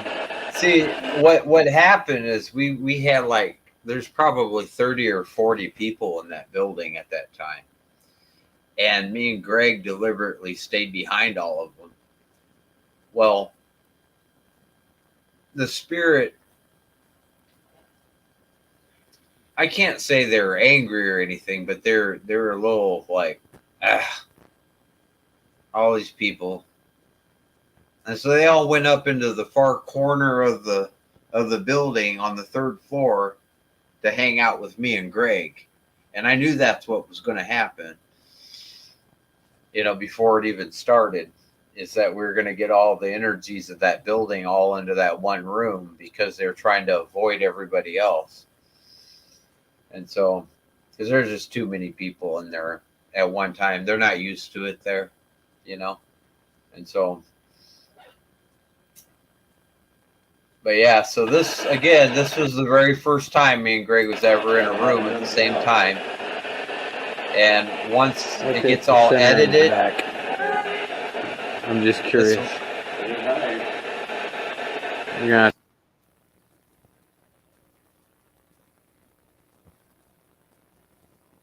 Sorry, it got all quiet there. Greg is trying to video call me at this very moment.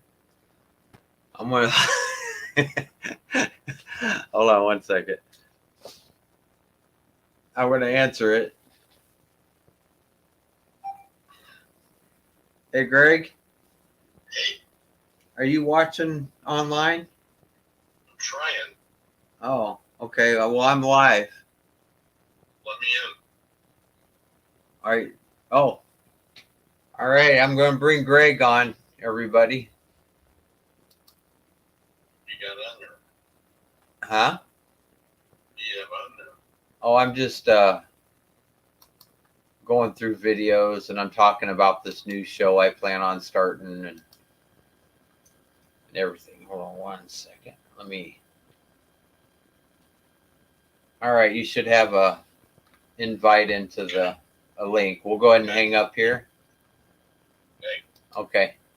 Come on in, Greg. Right. Yep. Yep.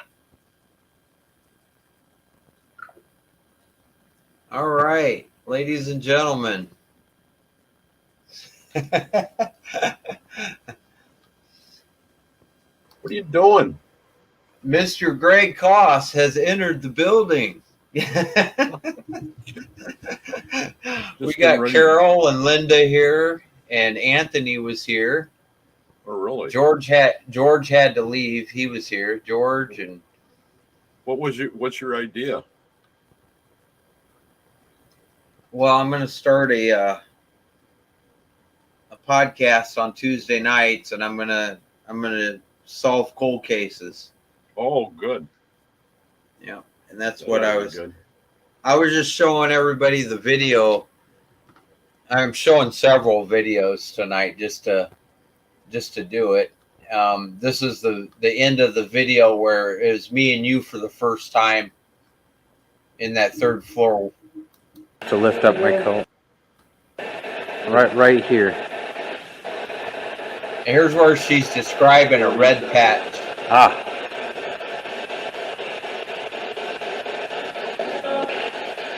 There's a scratch right here. Is there a scratch? Cool. There's somebody. Is there a scratch there?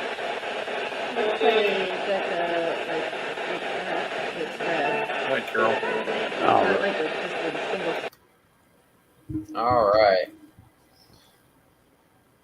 How's Carol doing? Oh, look at all the comments, for Christ's sake. Yep. Hi, Linda. Who else we have in here? It's Linda and Carol. Carol and Linda. There's a few that aren't talking. Oh, they're all clammed up.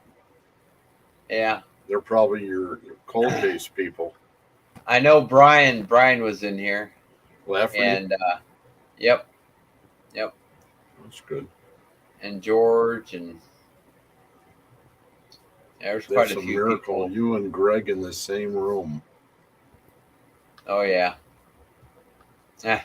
We're never in the same room, Reggie. Or you mean when we were there at Broadhead? Yeah. Yep. So I picked out a random video that for those of you still in the room. So I don't know what my nature is going to be on this video because I could just be like going off about something. I have no idea. But Going off on something. yeah, I don't know. I picked out a random video, like you know how your video cameras will like record so many gigabytes and then it'll switch to the next one and switch to the next one and it'd be one run on video. Well, I just picked a random one Oh no. out of all the little segments. I want to see what it is. Water, Yeah. I'm gonna have some video recorded. Yeah, The white Uh-oh. noise. Wait a that's the minute. stage. No. Yeah, it is. Wow. You see what's happening? It did it again, Greg. It's the stage. The video's upside down. Yes. No, what I mean is it's not right side up. I Like understand. if I was to play it on my It's on like my MP3 right, on my media player, it'd be right side up. that. It'd be okay. It went upside down just now. Okay, that's kind of cool. Let me remove it and see if I can play it right side up. Somebody's messing with me. All right, let me see if I can get it right side up. Water, I'm gonna have some video recorded with white noise. Is that all upside down? Yeah. Oh my goodness. I see how it is. You guys, they're messing with me. Anybody watching? We got some pranksters going on here. Yes, they Let me do. see. Let me see if this one will be right side up. Is that upside down too?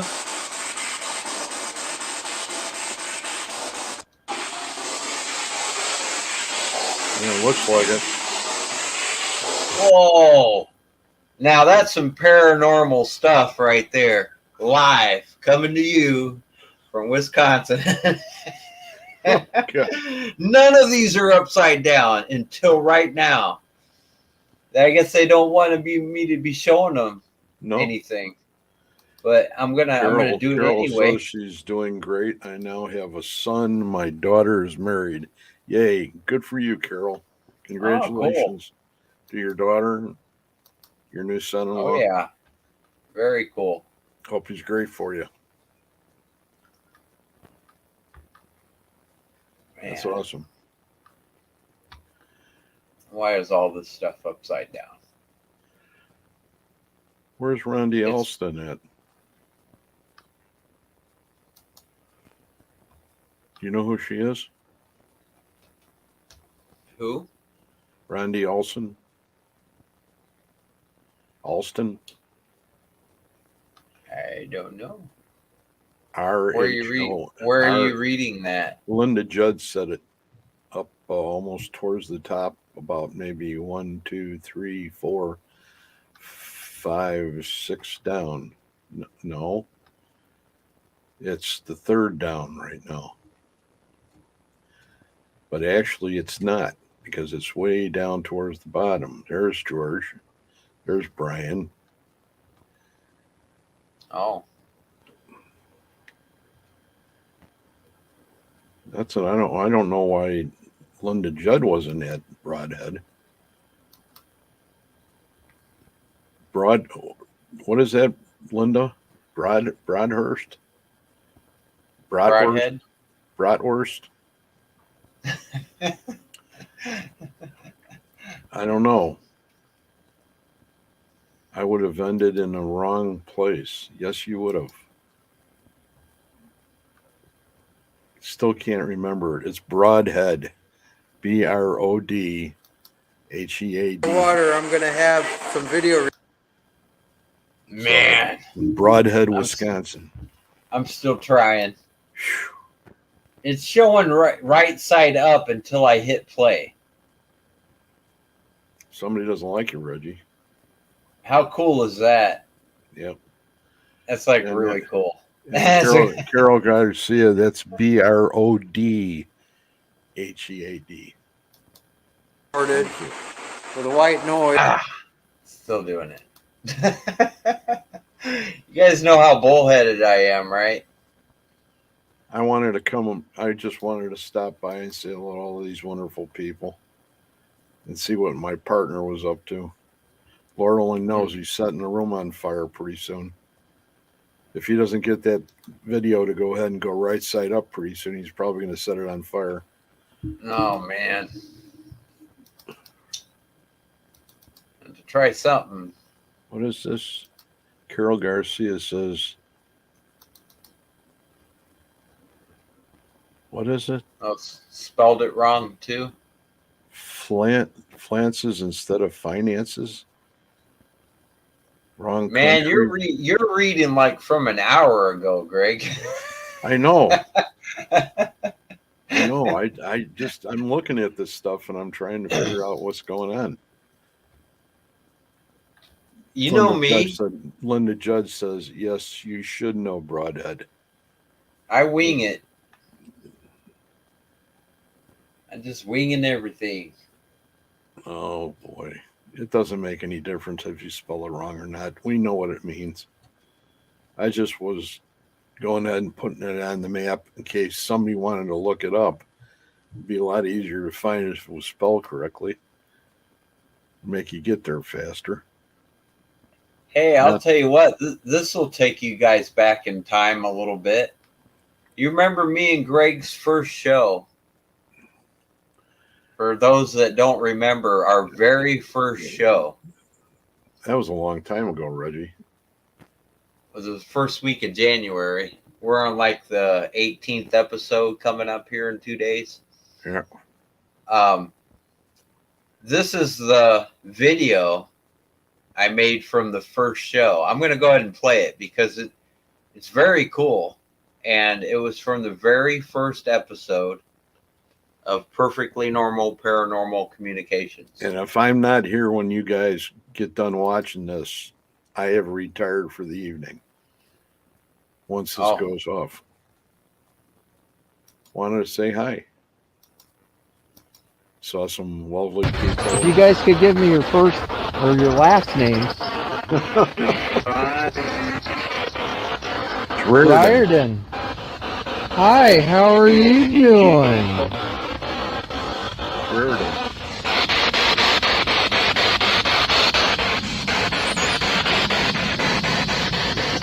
Very nice to meet you. How are you doing? Cut that part out.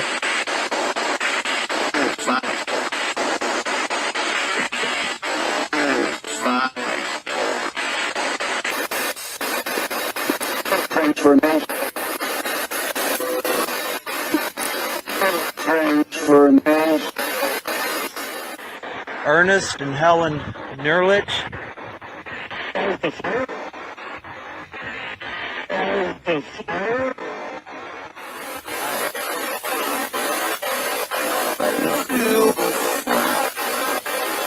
Are we still in St. Pat's here? No. No, we're up by you, right? Yeah. But this is all I'd from our love to hear first from Augusta episode. Clapstein again.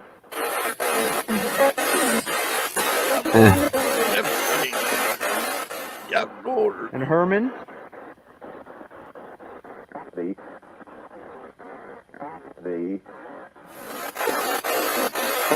Oh. And Herman. William Schultz and Bertha.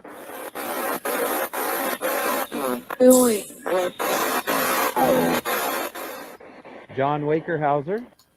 Okay, now, earlier in the podcast, when I told you that John Wakerhauser said, now stop, Red, stop, you passed him, that's on this video. And that's when he was trying to tell me where Arnold Dreyer was. Right.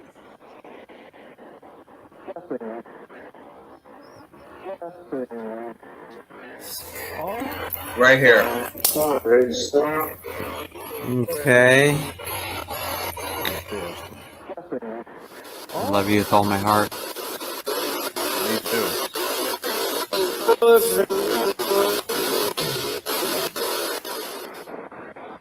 I would also like to talk to Carl and Emma, Albert and Wilma.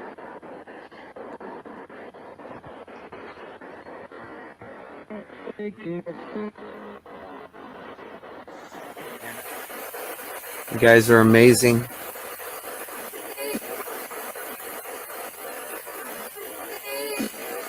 You guys saw this on my remade video earlier.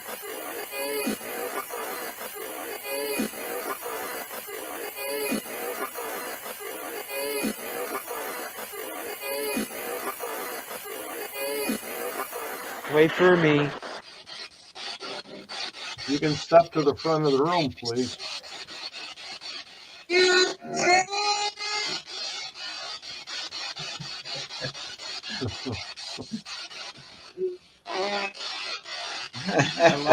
Barbara Woodbury Spears says, "Are you surprised how many of us are here for you?" And that's to the spirit. Three of them. You can ask pertinent questions. Have you been on that side long?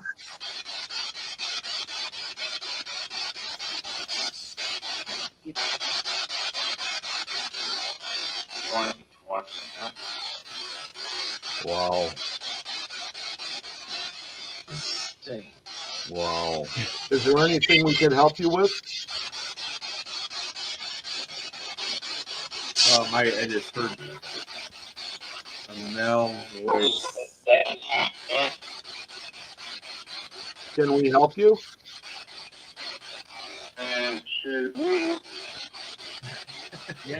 What can we help you with? Don't say a flat tire, okay?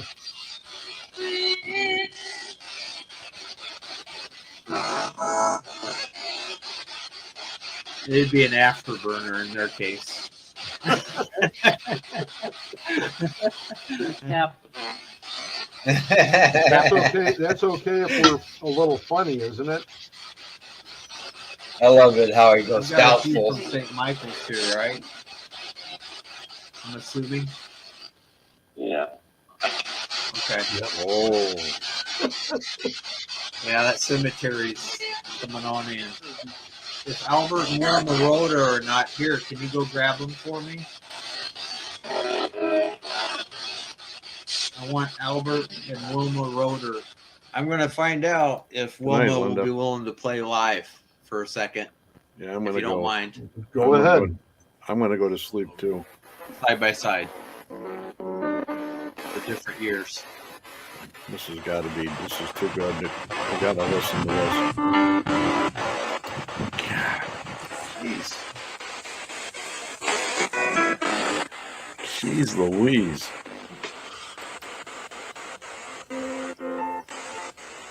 Wow. Again?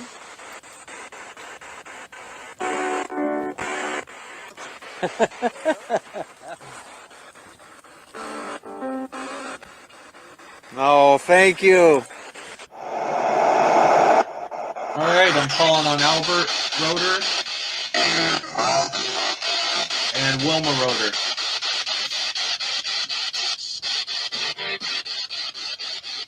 I was wondering if, hi, can you possibly play a little piano for our live viewers?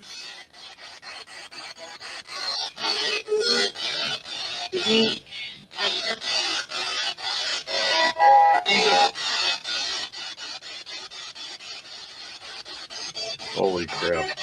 It's going pretty good. How's it going with you?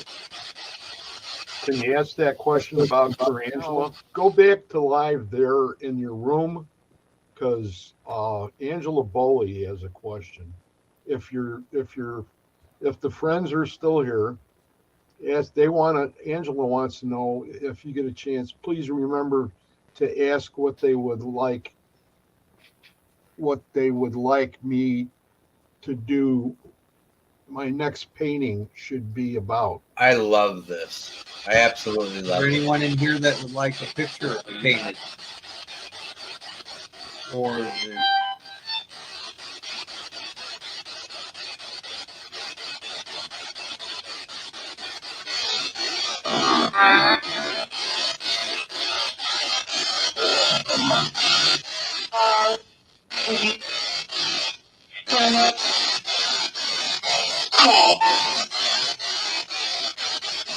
Wow.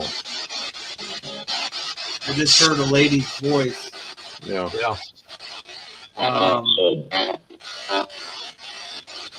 Can you please speak again, honey? I'm not sure what you said, but I know you talked. Was that you, Dora? Hello.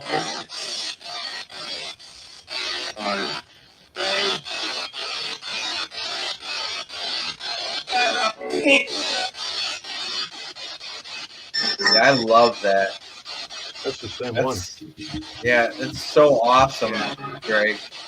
I I know. can't believe that was our Love first to show. review this video. I'm positive I'll have an answer for you, Angela. I'm gonna cut out. Talk to you tomorrow. Oh, Reggie. you're leaving already? Yep. I guess this is kind of late. I don't almost never see you at midnight. Right. Okay. Thanks for bringing me in. Appreciate it. Good night, everybody. Oh yeah. I'm out. I got to get to bed. I got to get up early. Oh, okay. Okay. And Oh, I'll yeah. talk to you. I'll talk to you tomorrow. I don't know Yeah. when I'm ending because our viewers keep going up and down. And so if more people come in, I'm just wanting to keep talking. I'm trying to get comfortable You're always comfortable. talking, you know. You're fine. Yeah. I'll talk to you try. tomorrow. Probably tomorrow afternoon. Okay. Okay. We'll talk to you All then. right. See you then. Good night, everybody. Have a good night. Good night.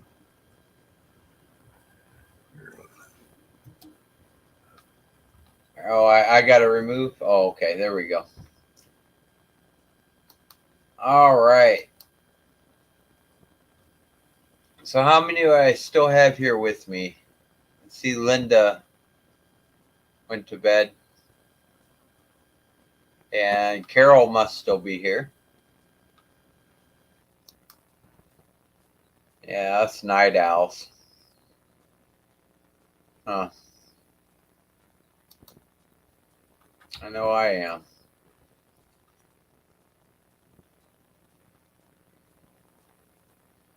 Oh, yeah.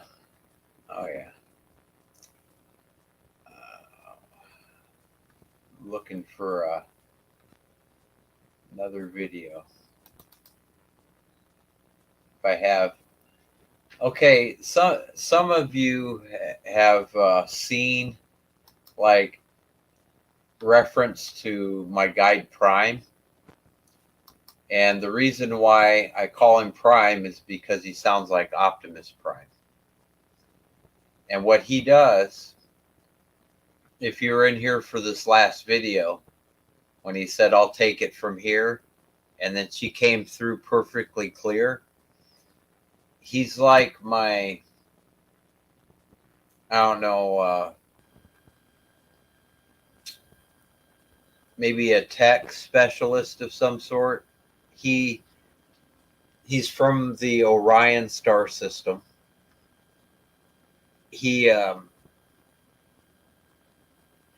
helps them to be able to talk clearer through the devices.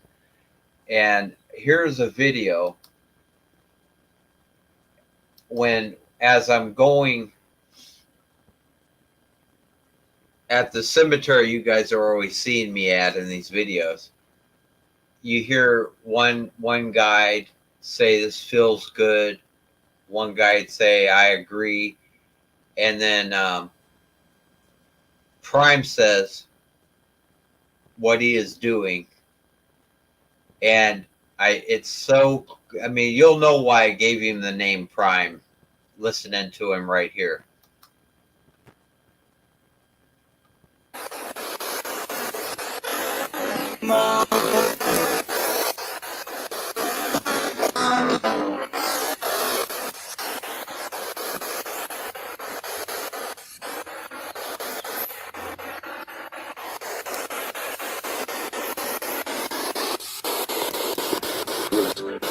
Hello, little one.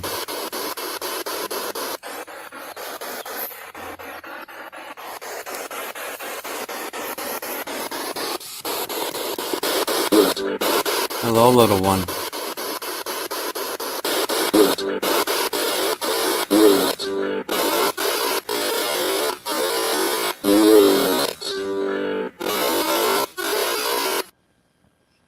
Yeah, that's Prime.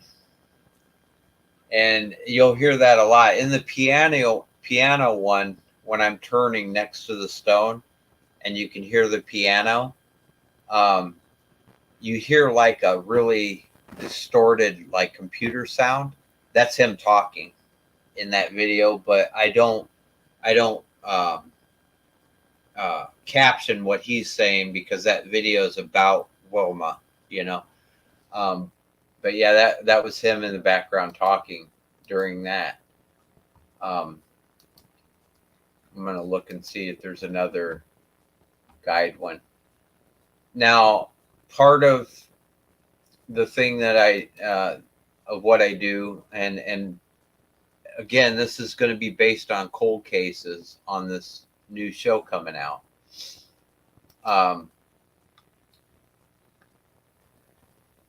This is the type of connection that I get. You're going to hear Prime on here. You're going to hear Elizabeth Short, the Black Dahlia. And you're going to hear, I can't tell if it's Andrea or Madeline because it's kind of distorted. And then you also hear Avius, the one that said he was a little boy on the one video. And he says that's incredible after Elizabeth says her name. And this is Black Dahlia. I don't really like calling her that, but everybody knows her as that. She went by Beth. All of her friends called her Beth. Here you go.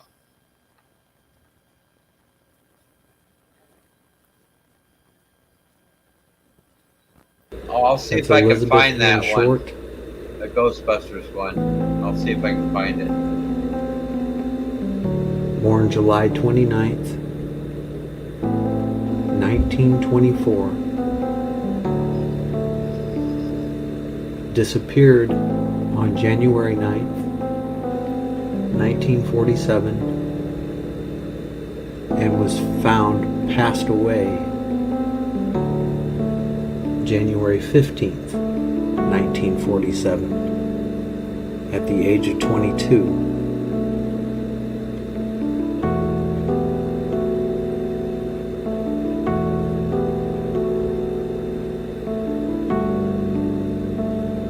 Elizabeth Ann Short.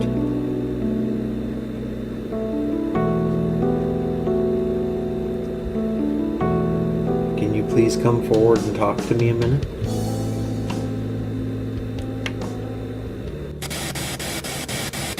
Elizabeth Ann Short.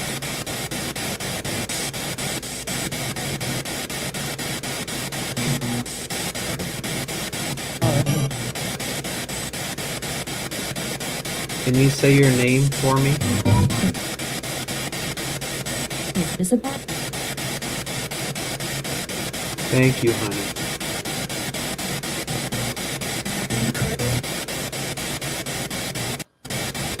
Elizabeth Ann Short?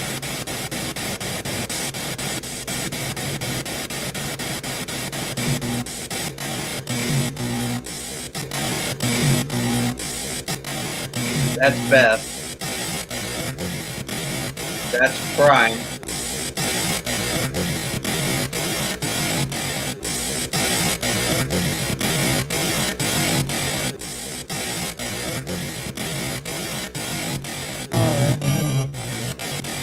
That's either Andrea or Madeline, but they're very distorted. Elizabeth with- Ann Short? He's very nice. They're really distorted, so I can't tell which one.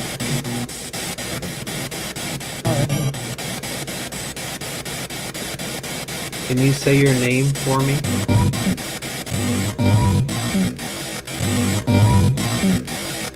Can you say your name for me? Miss Isabel? Elizabeth Short. Isabel?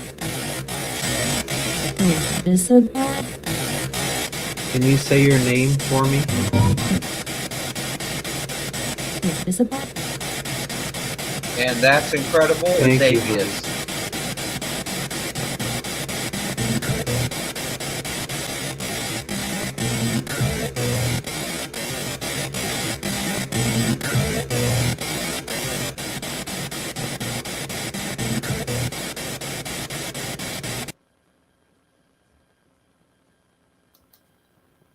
So there's that video.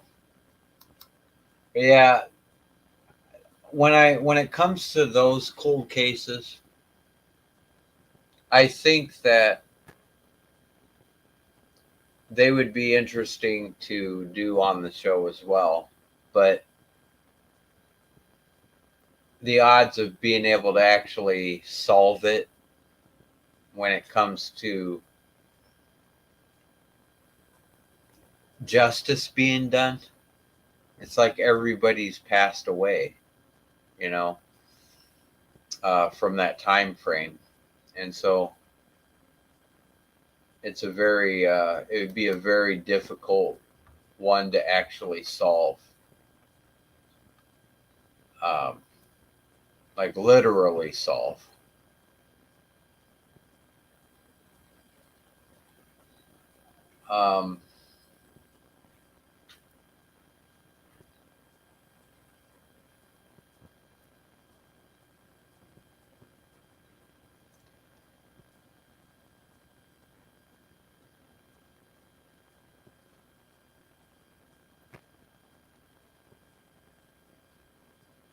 Oh, that's amazing.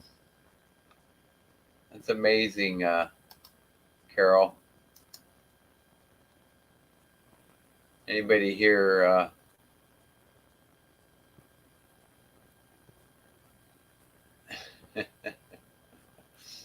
actually moved the water bottle and opened up a cabinet? That's pretty awesome. Very cool. Very, very cool. Now, trying to find that Ghostbusters one for you. I don't know that it's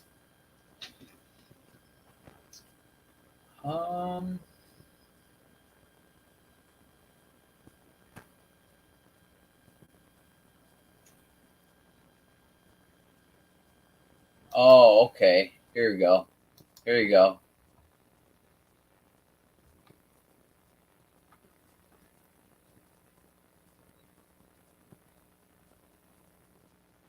Oh, she thought we had to come home. Now, for those of you that have never seen this one before, in here, I see I've got 4 viewers at the moment. I don't know who The other 3 are at the moment. But this video, they literally use the song Ghostbusters to communicate and talk, like, an intelligent response. Even when Christy was kind of joking around, the song Ghostbusters would come out of nowhere, and it's really cool.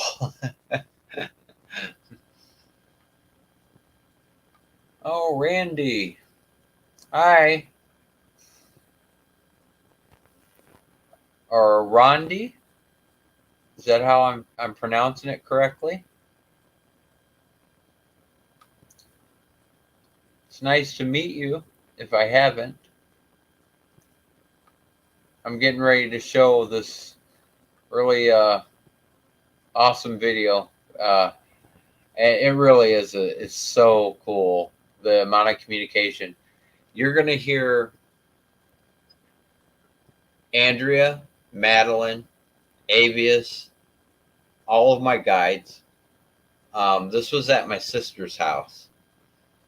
And after I did this, I went outside and I literally saw a pill-shaped UFO over my sister's house. And I pulled out my camera, and just before I could get a shot, it went behind a bunch of clouds, and I wasn't able to actually take the picture of it. But it kind of validated to me that my star family, being the alien soul I am, they were there communicating right from a ship. And so here's the video. Oh, like you're gonna call. I love you guys. Oh my goodness, I love you.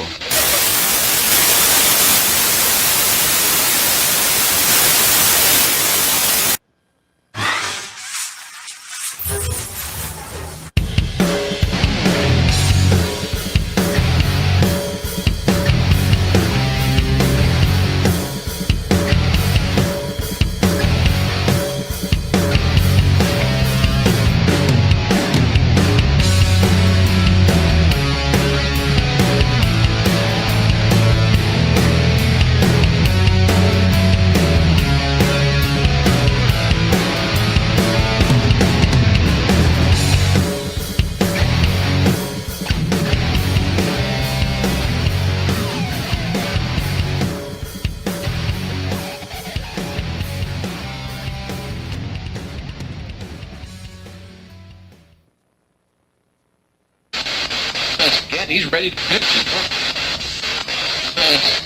He's ready to hit you. He's ready to hit you.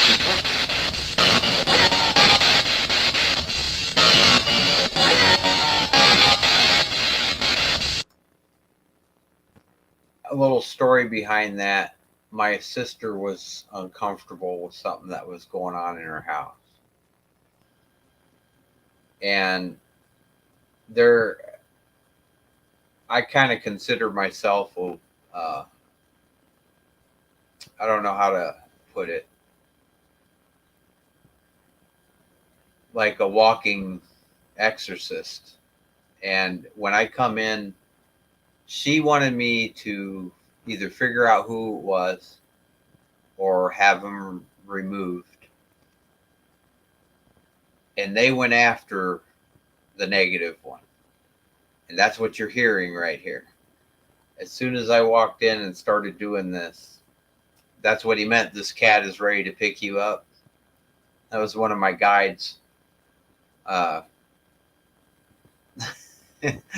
Letting him know. And then the whole house just like lit up in amazing, beautiful activity after this.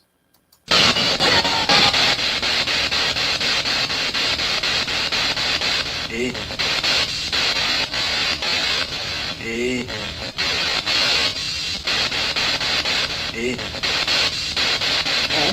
Eddie? I heard Ed. I thought I heard Eddie. Same thing. Is there an Eddie here? Ghostbusters. Ghostbusters? Now how cool is that? I gotta show Scotty that one. Right. Oh my gosh.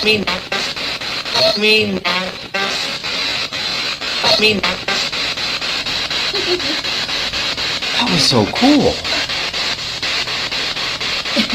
Wow, where are the eyes?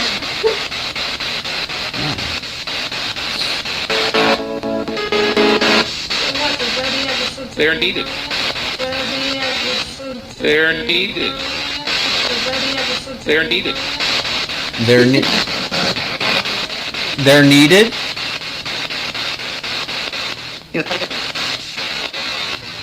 It kind of validated the UFO I saw that day. That was plain as day, they're needed. That's paradise? Maybe he was joking Ghostbusters or something. Oh, like you're gonna call. I love you guys. Oh my goodness, I love you. That is funny. That is amazing. Empty. Empty. Empty. It was just testing it. How many are here with me right now? You guys do have something here.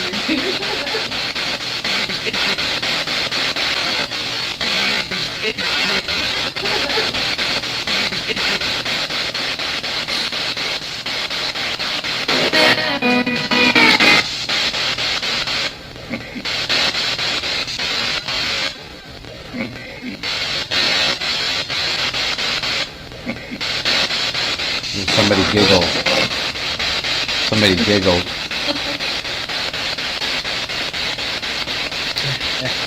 Can somebody here give me their name?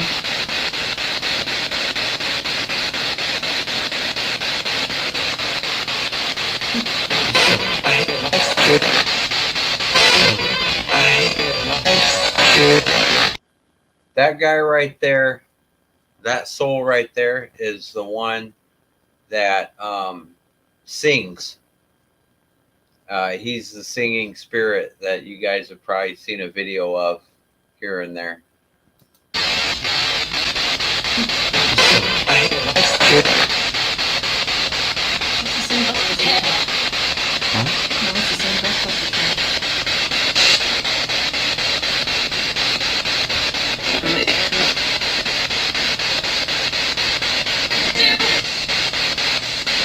Now they really start talking.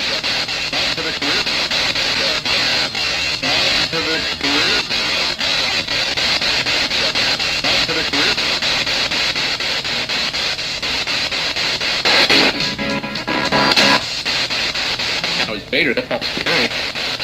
Now he's Vader, that's all. Now he's Vader, that's all. Together, together, That's Madeline. together. I heard. Gathering eventually. Heard. Yeah. That's Andrea. I heard. Gathering eventually. The first one was Avius. The end of that sentence had the word spirit, I think.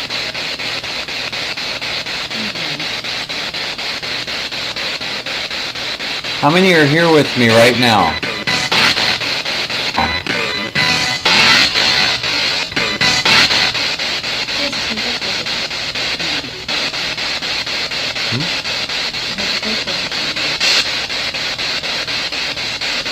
They're doing that on purpose. They're doing that on purpose. I know they are. That's Andrea.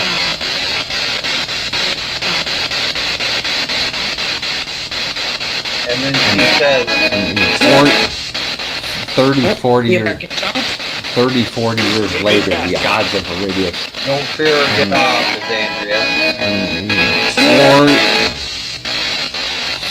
30, 40 years, 30, 40 years later, the odds of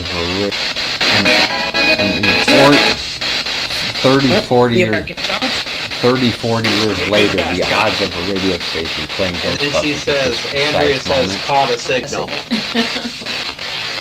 I see. I see.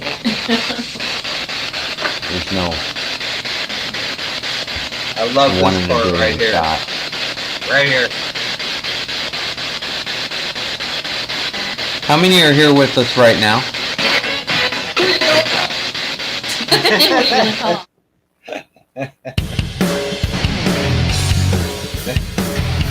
Yeah, I love that.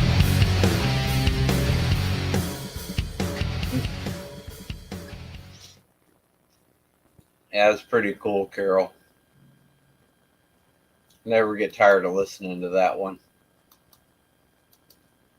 Yeah, let's see if I can dip into a couple more of them that you guys haven't seen in a while, or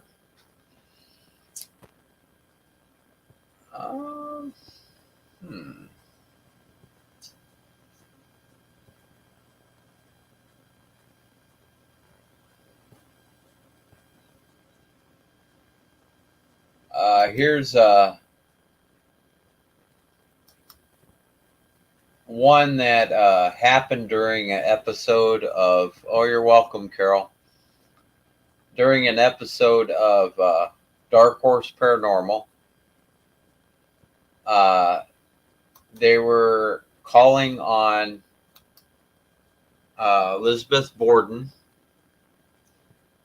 and I, without them knowing it, here I was asking her to say my name over their equipment.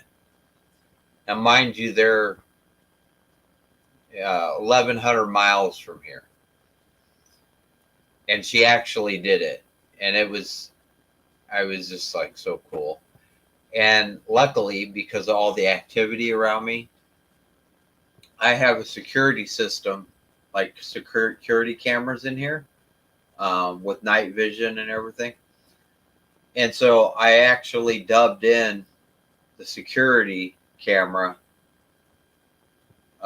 recording me asking her at the precise moment that it happens in real time.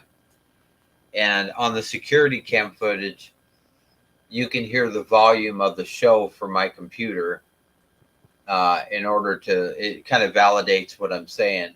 This is a really cool video, and I feel so blessed that Lisbeth honored me in that way and loves me the same way I love her as a soul. She's an amazing soul.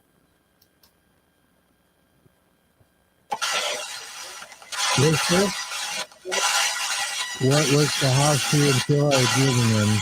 Nora, the house on 2nd Street in Fall River or Maplecroft?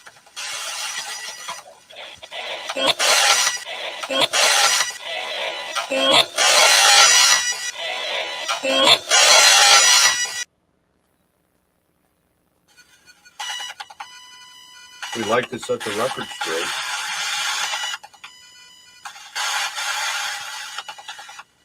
We come in love and light and mean you no harm. We are just curious.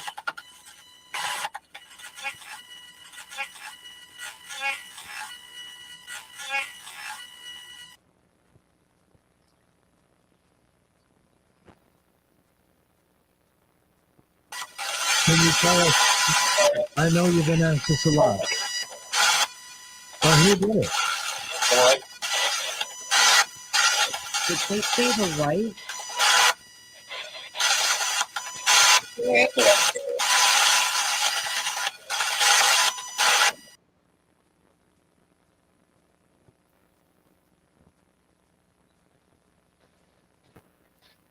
So cool.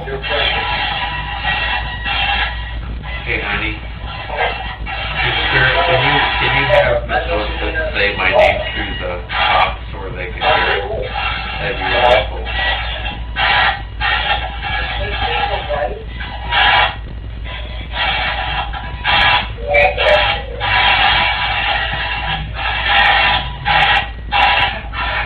just say, Reginald? Yeah, I love that. I love that. That was such a cool moment for me, and I was able to capture that as it was happening, and so it was really neat.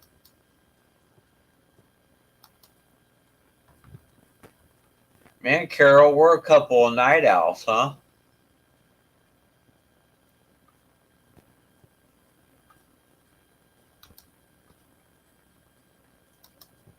The singing spirit, the one that said, I am a spirit on the Ghostbusters video.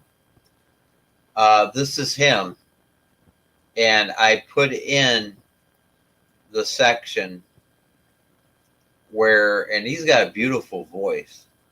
In the Ghostbusters video, I put in that section where he said, I am a spirit with Ghostbusters in the background. I put that with this video, with this little short video, so you could tell. I mean, it's him. It's the same spirit, and he's amazing. He is amazing, an amazing singer. I thought about getting him singing, Wilma on the piano, and me on the guitar for like a serious. It would be so awesome.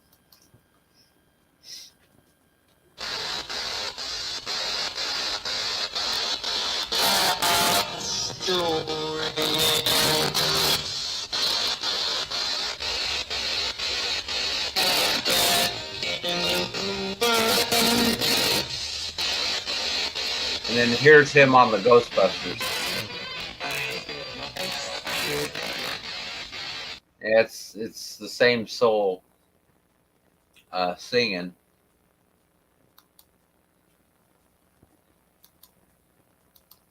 Yeah, it's pretty amazing. Yeah, it would be. That'd be great. It'd be an awesome duo.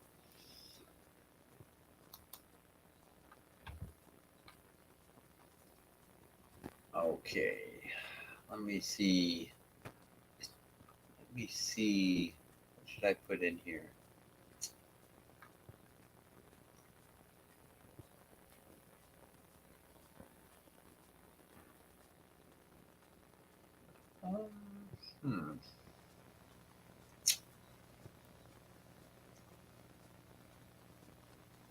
I'm going to have to get more of these videos moved over to this computer. Yeah, that would be really cool. Yeah. Get all the guitars out and start. I got a 12 string now, which is really beautiful sounding. I'm not real great on it yet because I'm not used to pushing down 2 strings at once. And so it's kind of hard to do it, but I'm gonna play my music video. I think. Let me see if I got another one that I can throw in.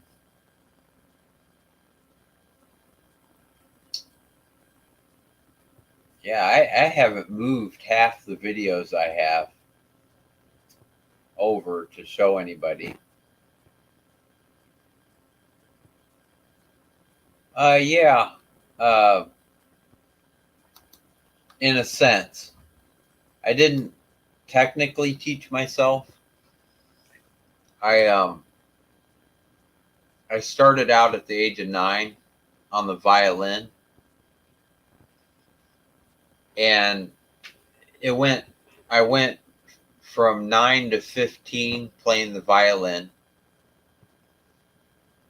And then the orchestra program at the school ended. And so I picked up the guitar. And from that moment on, I was self-taught, like playing by ear. The only problem I have when I play the guitar is I'm left-handed, and when I started out on the violin, I played that for like the first 2-3 years, and I was behind everybody, and no one could figure out why. And then the teacher saw me writing, like filling out some paperwork, and told me that I've been playing a right-handed violin the whole time. But I got used to it, you know? So now on the guitar, that's part of the reason why my style is basically based on like Eddie Van Halen, finger tapping and harmonics, because my right hand cannot pick fast enough to keep up with my left. I can't pick fast enough with my right hand. So I do all the harmonics and the cool sounds, you know, fairly easy. But yeah, so that's the story on the guitars. And now Christy wants to like put my head on a plate. I got a little addicted to guitar collecting, and I've got, I think, 16 of them now. I've got an electric, I got a Fender acoustic, a Mitchell 12-string, a bass guitar, a Jackson. I got a right and a left-handed Ibanez. I've got a right and a left-handed generic brand that I picked up. I'm going to teach myself left-handed. I've got 1, 2, 3, 4, 5, 6, 7, 8. I want to say 8 PVs, PV guitars. Yeah, I got quite a few guitars. And then we got an 88 keyboard that's the keyboard feels like a real piano, you know, an electric keyboard. The only thing I don't have here is a drum set. And the only reason why I don't have a drum set is because we're in an apartment building. Because believe me, right now I could support a whole band if I wanted to. Except for the drummer. And so I'm going to play the, and I've been dabbling, of course, in doing electronics, like, you know, electric techno music and stuff. And that's where this video here came from. You know, I actually threw this together from a program that I picked up online. And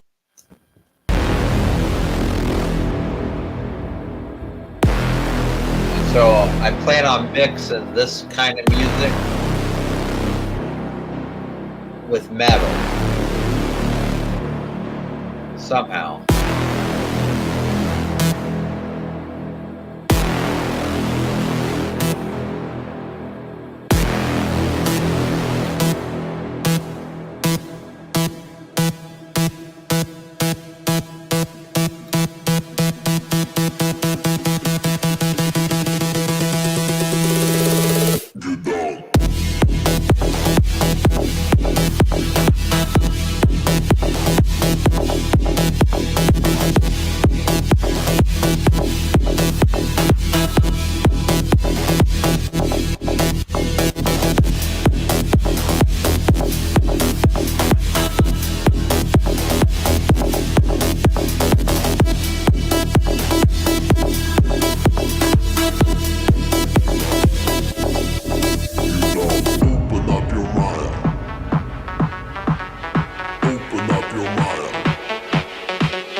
Okay.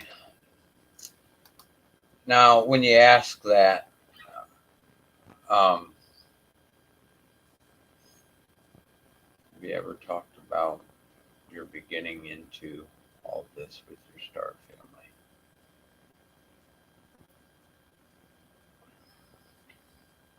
You mean like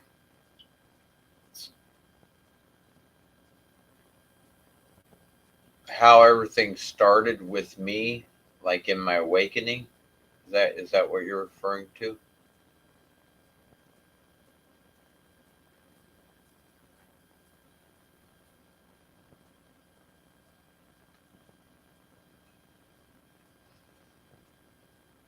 Oh, okay. I've had injury, but that that would. I was in a car accident, but that was so long ago. And what happened with my awakening, it took a minute for me to put it all together. Because originally, it started out with, and I didn't know it, my sides kept itching. And I couldn't, and I just thought I was breaking out. I kept asking Christy if she changed the laundry detergent or whatever. And eventually you could see, like over a course of a couple weeks, you could see like scratches on my sides at work. And that's where I was getting it. And in the mirror, I could see scratches. But I still wasn't positive what was going on. And out of nowhere, I could hear my name out loud everywhere I went. It didn't matter where I went. I could hear my name out loud. And I mean, I was going up and down aisles at the gas station because I thought like a customer was saying my name, from where I worked, and there wasn't anyone there. One time they said my name so loud at work that it was louder than the PA system at work, and they had music blaring.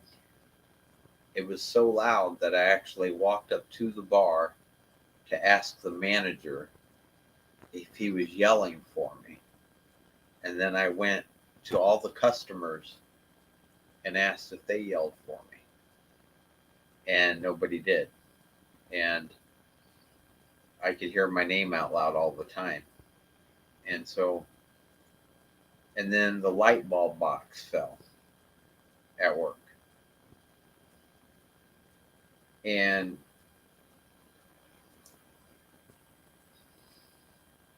like poltergeist activity. And then that really got me going, but I was thrilled by it. I wasn't scared, And then I started seeing UFOs everywhere I went. I was seeing them. And then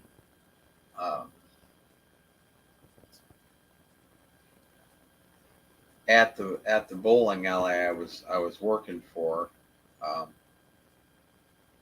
lane 11 kept breaking down.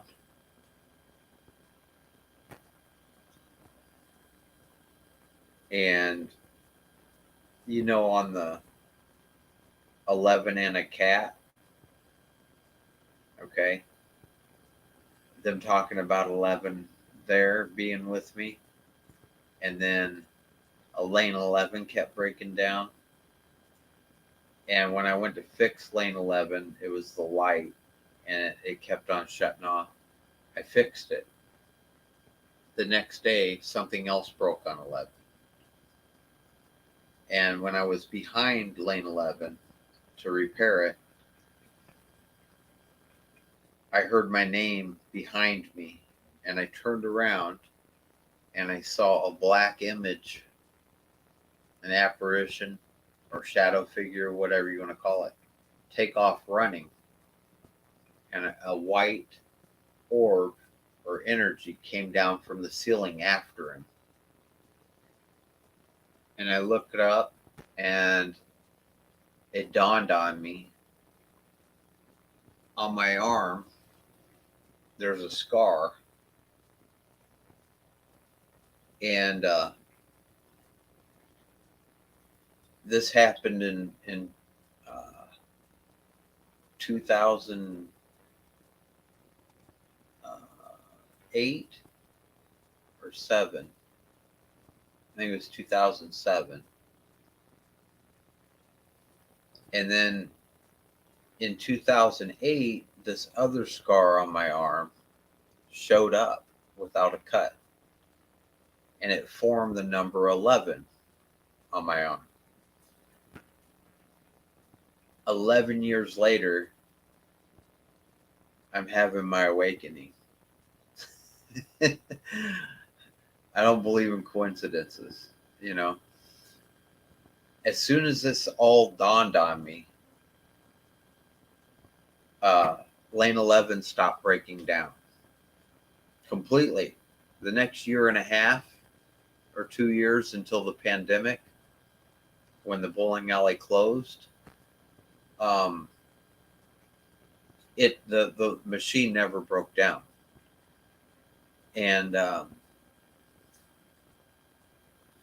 what's funny is it's everything in the universe, all nature, all souls I relate to.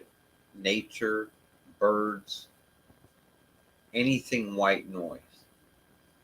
When it comes through the SB7 easier, that's all it is. I can hear voices in wind, running water. If there's a loud crowd, the white noise of everybody talking, messages will come through, and it might be one word from 10 different people making a full sentence. They come through anything electric. I've walked through work where I'm at now, plus that other bowling alley, and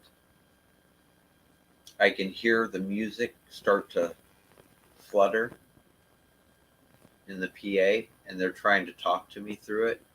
I've heard them try to talk to me through the PA at Walmart. If I'm in the bathroom, I can hear the PA speaker in the bathroom start to mutter. They're trying to talk to me through that. When I'm watching TV, like if I'm watching on the media player, I'll have like an MP4 playing. And I've actually got MP4s of like shows, episodes of shows that I watch. And what was going on is it would start scrambling. And for the longest time, I was shutting my computer down thinking it was overheating. And then I caught on because the same video would come up and I'd be watching it.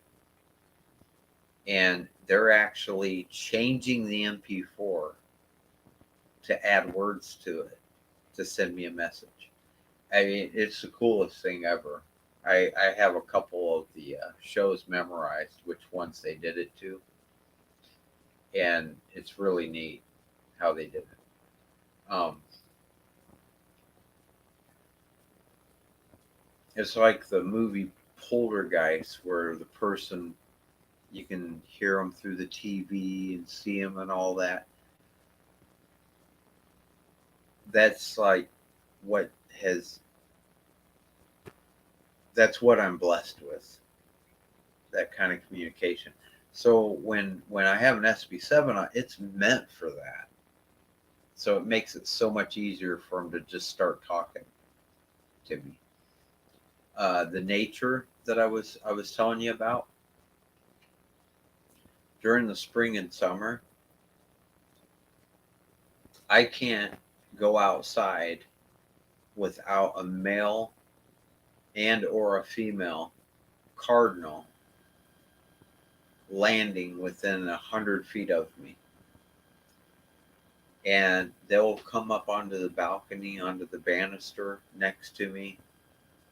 Cardinals will.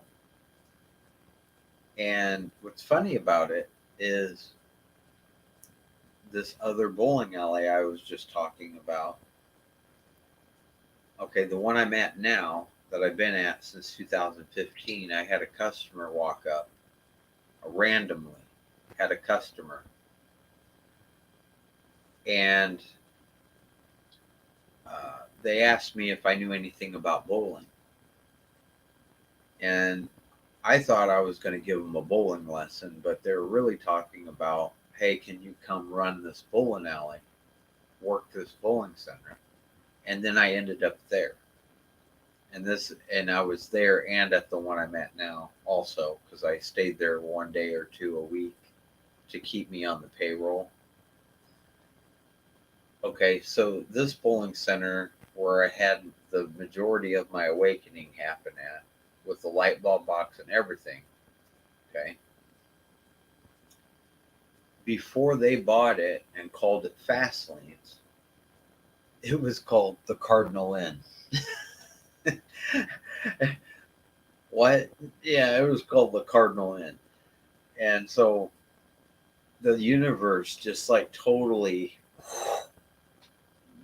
like intervened and just, whew. Yeah. And so, yeah, there's a lot of history. A lot of, that's what I said. It's so hard for me to word it, in a short period of time. And so that's why I have trouble explaining things to people, on the podcast or whatever, because there's so much that's happened and so much to it. And so, yeah. Hey, you want to see a cool Wildcat video? It's just you. You're my only viewer, Carol. So I'm gonna. Yeah, this is the type of music that I jam on the guitar. This is not me on the guitar, but this is the type of stuff I do, the style, sort of. And I came up with this video, and I put like short clips of different Wildcats on it.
Backing it up. I backed it up a little bit.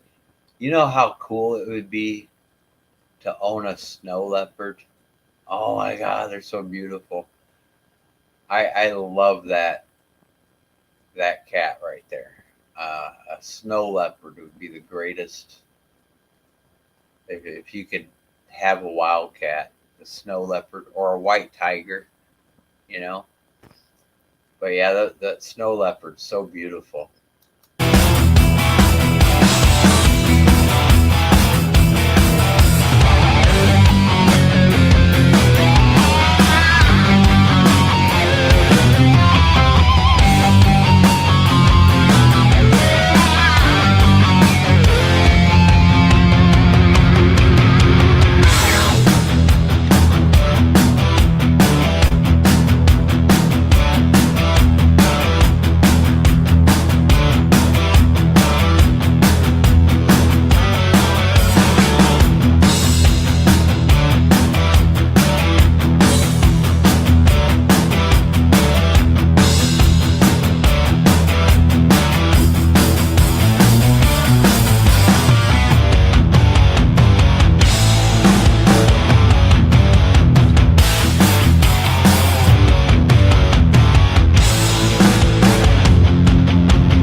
Isn't that cat so handsome?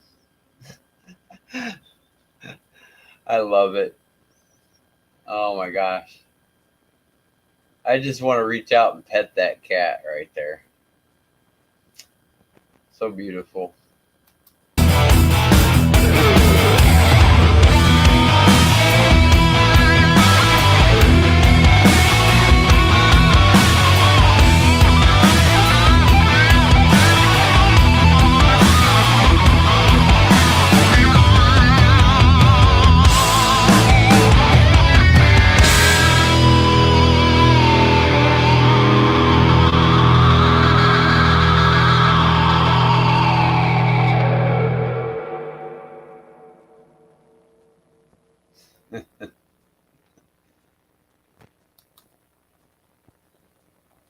And once in a while, I get a second viewer in here. They're like, man, is he still on? Yeah, I've surpassed 3 hours, I think. 3 or 4.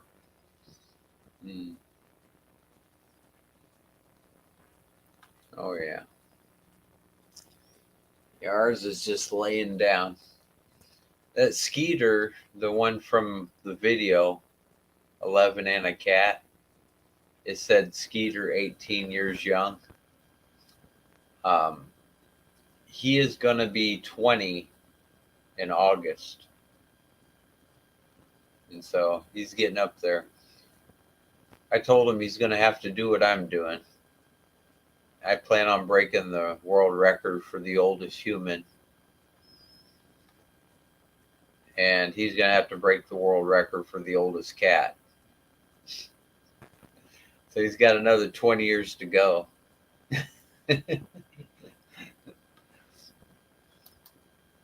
I'm not so sure he agrees, but we're trying. Carol, did you ever see? Oh, cool. 21. Very cool. Very cool. Have you ever seen the video where you could see my grandpa's spirit going across this stone?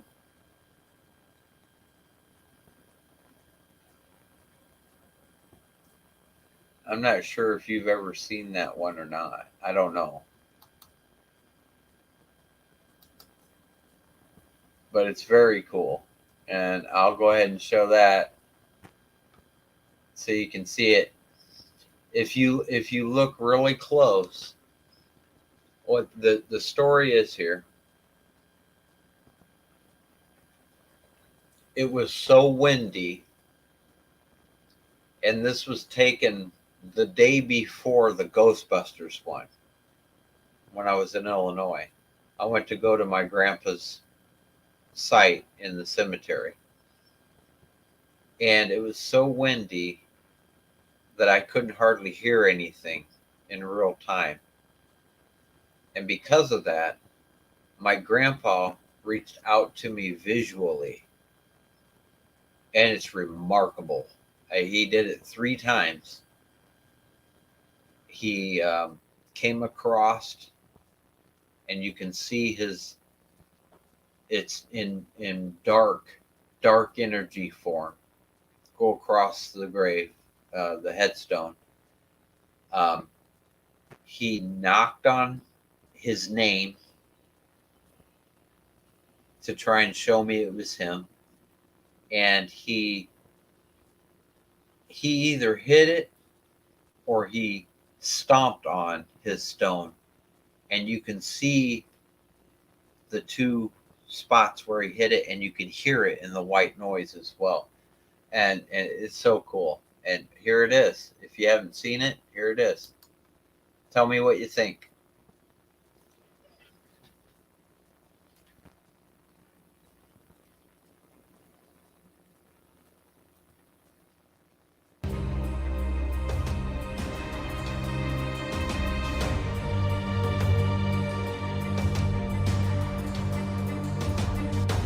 No, they don't. Energy can take any form. Light, dark, brown. I've seen the orb. I've actually seen the orb of a rabbit that just passed. It's a special wild rabbit out here. And it came up and the orb like disappeared into my leg. And it's brown.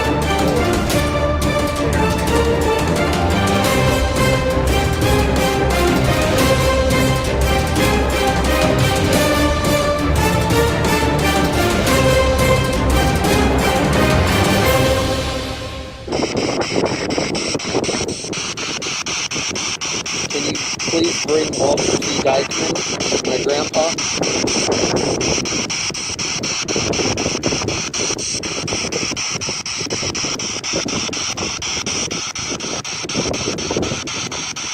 I thought I heard you talk. Who's here with me?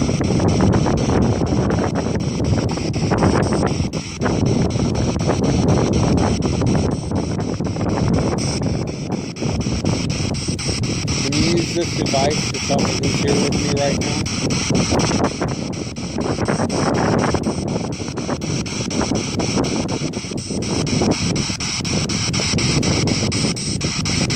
What's your name?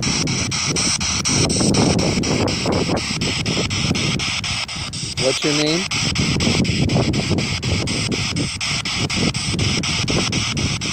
You're really gonna like this, Carol. Really cool.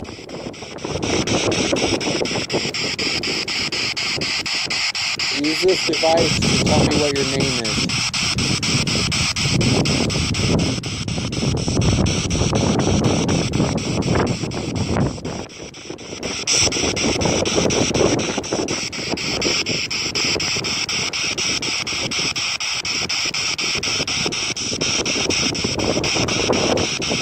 Who's here with me right now? Who's here with me right now? Who's here with me right now?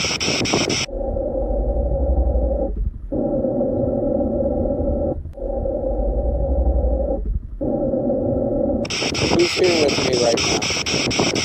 Who's here with me right now? Who's here with me right now? Who's here with me right now?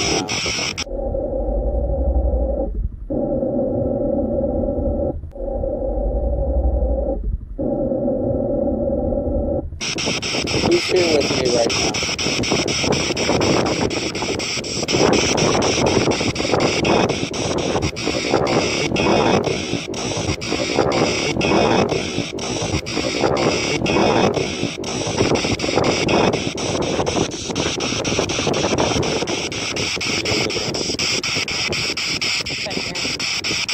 Can you repeat that? Now I knocked right on his name. You can hear it in the white noise. And you can see it.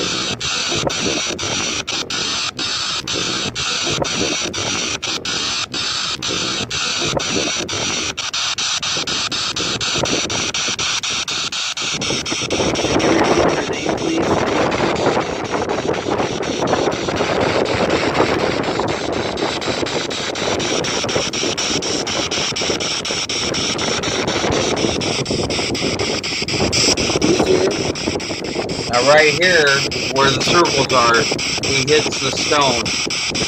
Right there.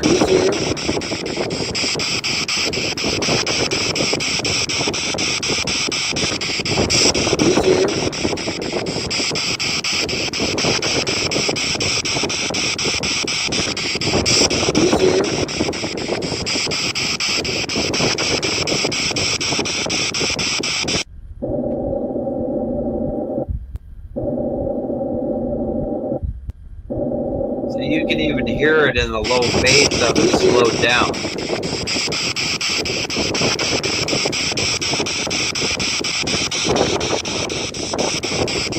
So this is where I came up with the title. See, Reggie?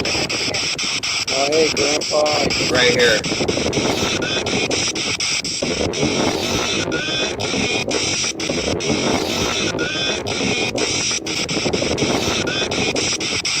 Hi. I love you. Yeah. That was this is so cool. And he said, see, Reggie, and I noticed that stuff like the first time that I ever like watched it. And after I got home, and then when I listened to the what he was saying, it validated what I was seeing, because he was asking me if I saw it. You know, did you see it? See, Reggie? You know? And so, yeah, pretty cool. Yeah, I love that. And so, do you ever see the, I think you're still the only one here. Yep, you're still the only one viewing. Did you ever see the video where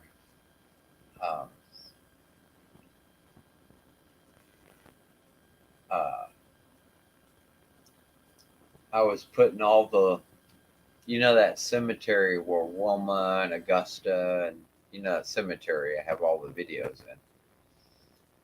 Did you ever see the unedited video of when I went back the second time? I brought a bag full of rubber ducks so I could give one to all the kids that I knew of there at the time. I was putting the little rubber duck next to their stone. I don't know if you've ever seen that one or not, but I'd be happy to show it to you.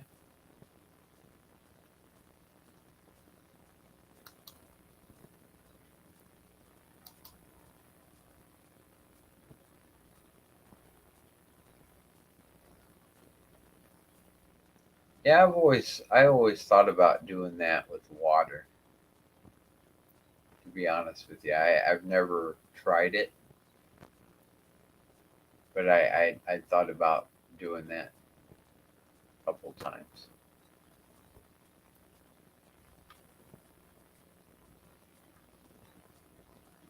Here's the video where I was putting ducks. I don't know if you've ever seen this one or not, but this is how close I was getting to everybody in that cemetery. Well, you already know that, but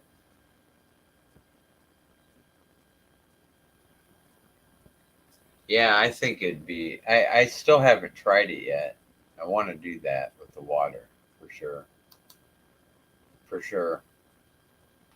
Got all kinds of ducks this year. I figured that they couldn't get damaged by the weather.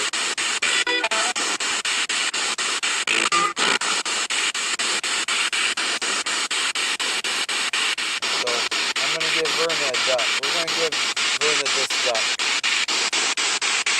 How's that sound? Radiation.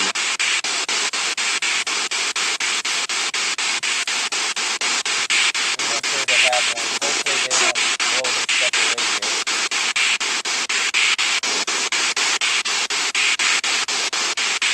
Give Verna a duck.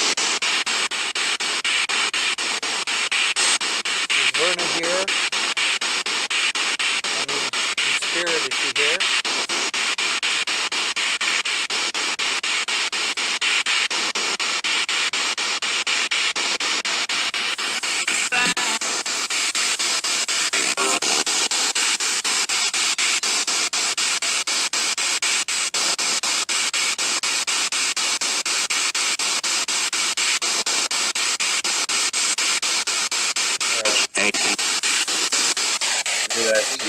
That thank you. I think it was all off.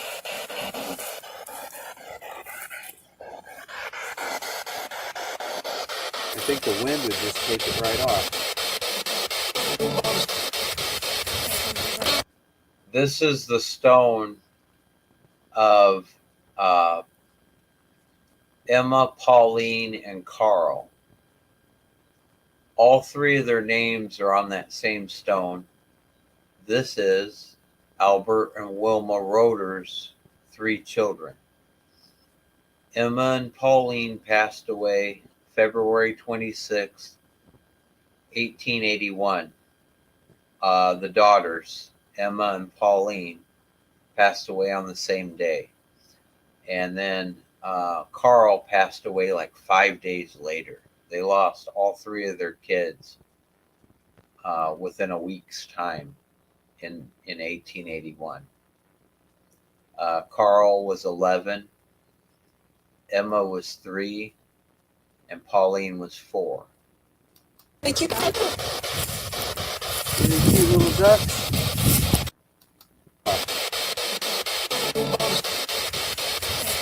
Thank you. These cute little ducks.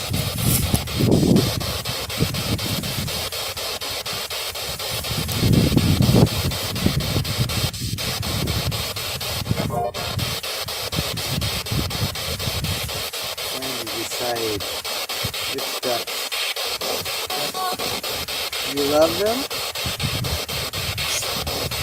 That is Pauline's voice.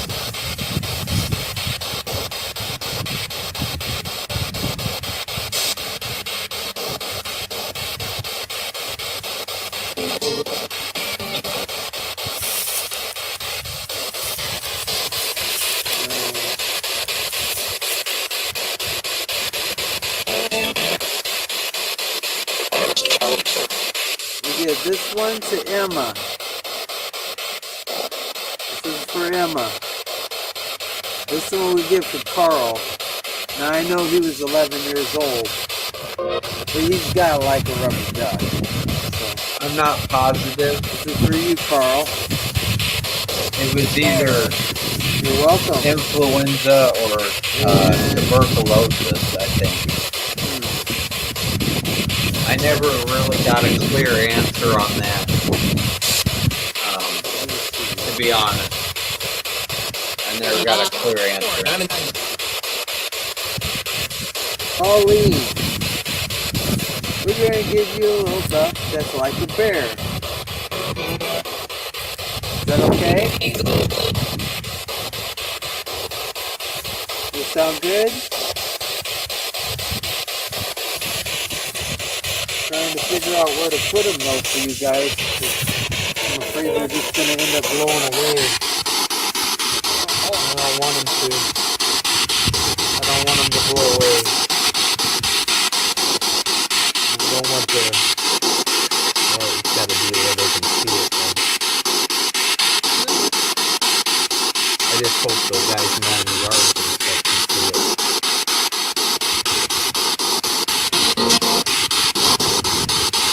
Maybe I ought to give her a brighter one.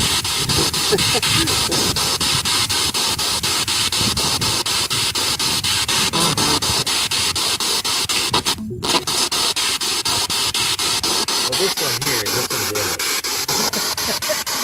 this. I'm putting it on the Emma side. I'll put this one right here. Unless you want them all three here. Does it matter to you guys where we put them? I'm sure it doesn't. Just make it so they can all be seen. Put it in the dirt. Okay.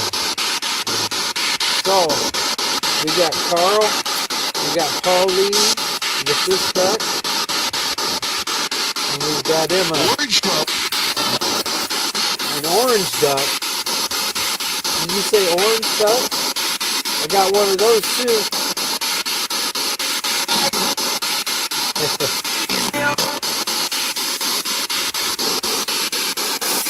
I did that for you guys. I love you guys. I hope this is okay with you, Albert and Wilma, for me giving them some ducks. Alright. Albert, I got something for you, buddy. I know you're only a year or two old.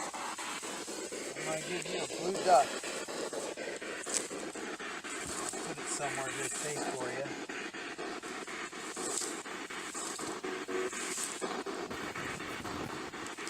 Hopefully nobody will mess with it.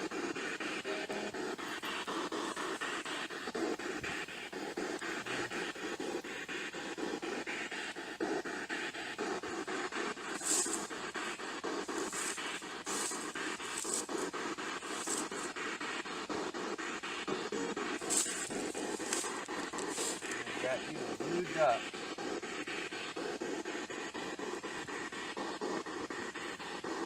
You got an amazing stone. You like your blue duck?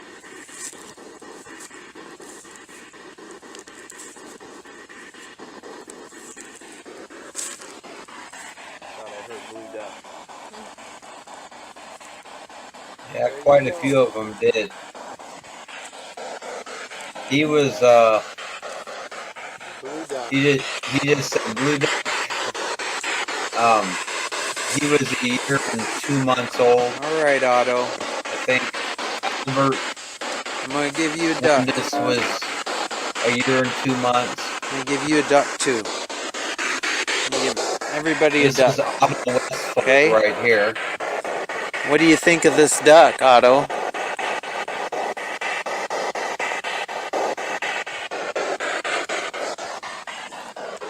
What do you think of the orange duck? That's for you, buddy.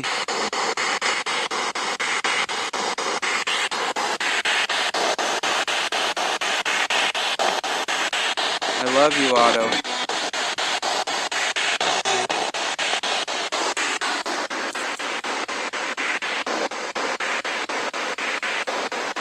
Love you so much. There was so many things going on back in the late 1800s. You know, there's a lot of, things going around, and they didn't have the medical attention or whatever that they could, back, they can now back then. And so, young children are real vulnerable, to like everything. And so, yeah, there's 78 total people in this cemetery. And there is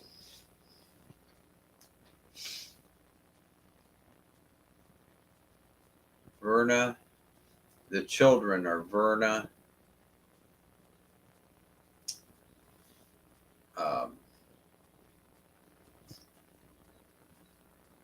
Verna Moss, Albert Wendus, Albert Cook, Otto Westfall, Frederick Heike,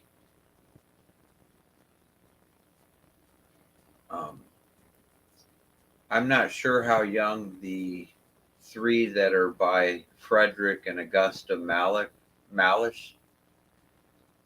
Fred and Augusta are Dorothy Windus's parents. And there's 3 that are at the base of them, Frederick and Augusta's, that are relatives, but I don't know if they're young children or not, but they're all buried in the same little thing. And then Arnold Dreyer was a stillborn, and he talks to me in that cemetery, which proves beyond a shadow of a doubt that the soul is within before the baby's even born. You know, and that's, I have trouble. I don't want to talk too much about it because I don't want anybody offended, but that's why I struggle so badly with abortion, you know, is because, I mean, I know that the soul is there, you know, for a fact. You know, there's no question. Frederick, are you here with me right now? This is Frederick Heike.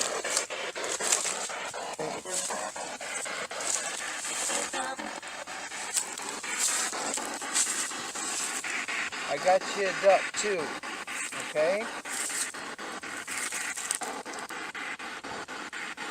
I remember last year your car was up here. You got really cool cars. Those are really cool. And now I got you a little duck.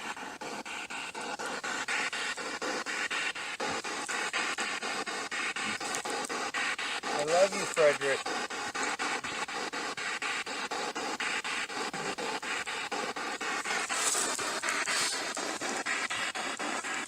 Remember he said, I believe last year he said, it's amazing.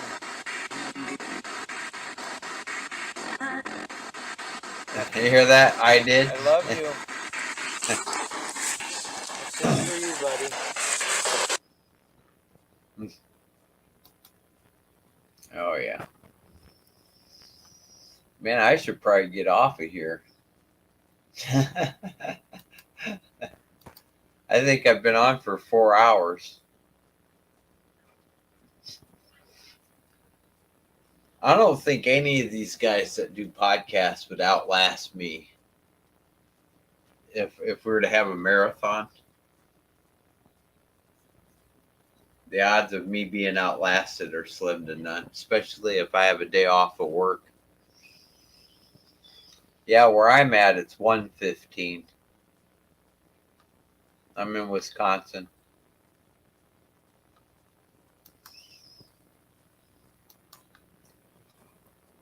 Oh, man, I had to say something, didn't I?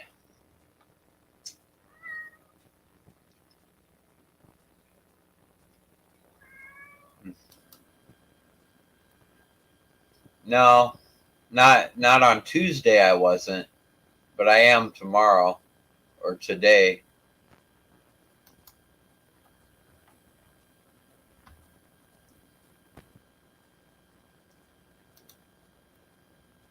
Oh, yeah. Yep. He's talking. What do you want, big boy? What are you doing? You okay? You doing okay? Turn around to look at me. Here's a little short video. Very short and to the point. I love you.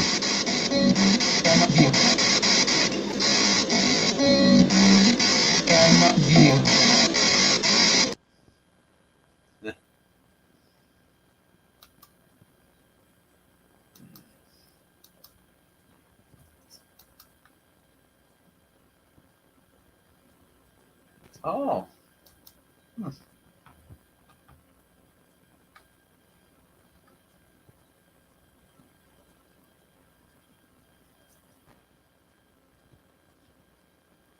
Yeah, I think I might be getting tired.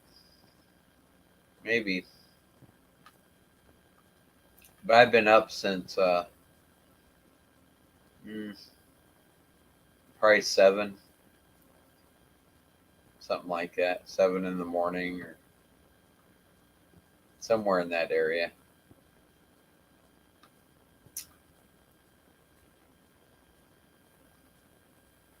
You ever see the light bulbs?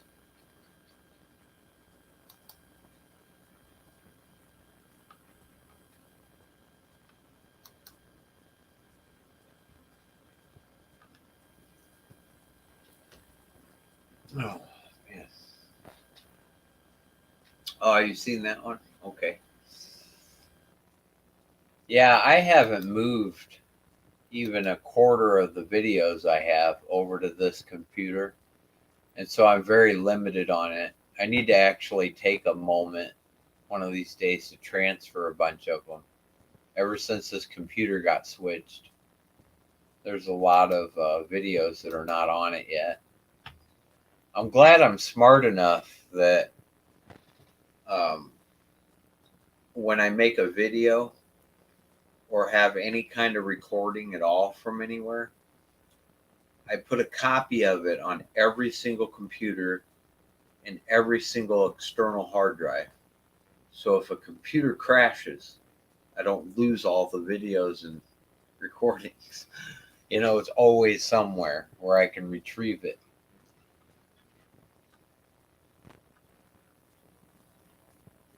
Oh, okay. Story of the Fly.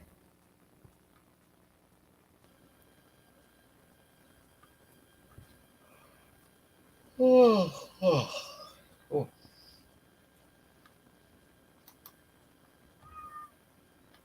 Yeah, that'll be cool. I should probably get off of here. Get some sleep.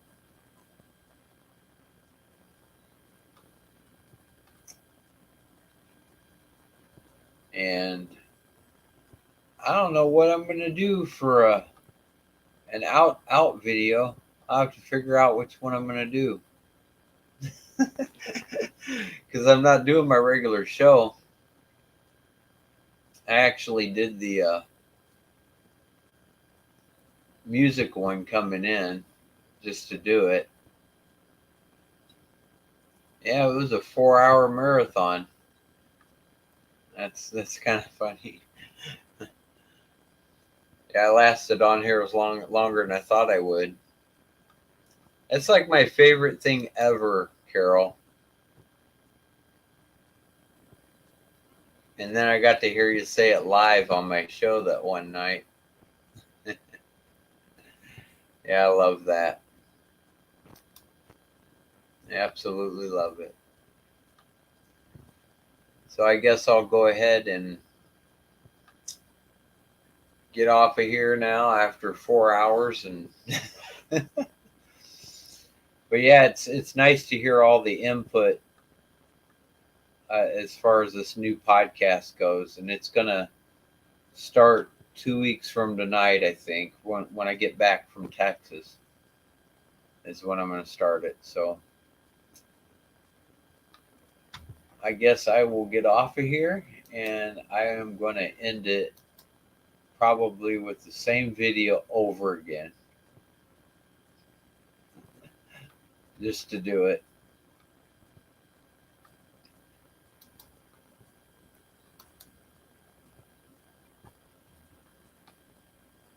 Oh, no doubt. I had fun too. It was an interesting night. So have a good night, and I'll end it with this video.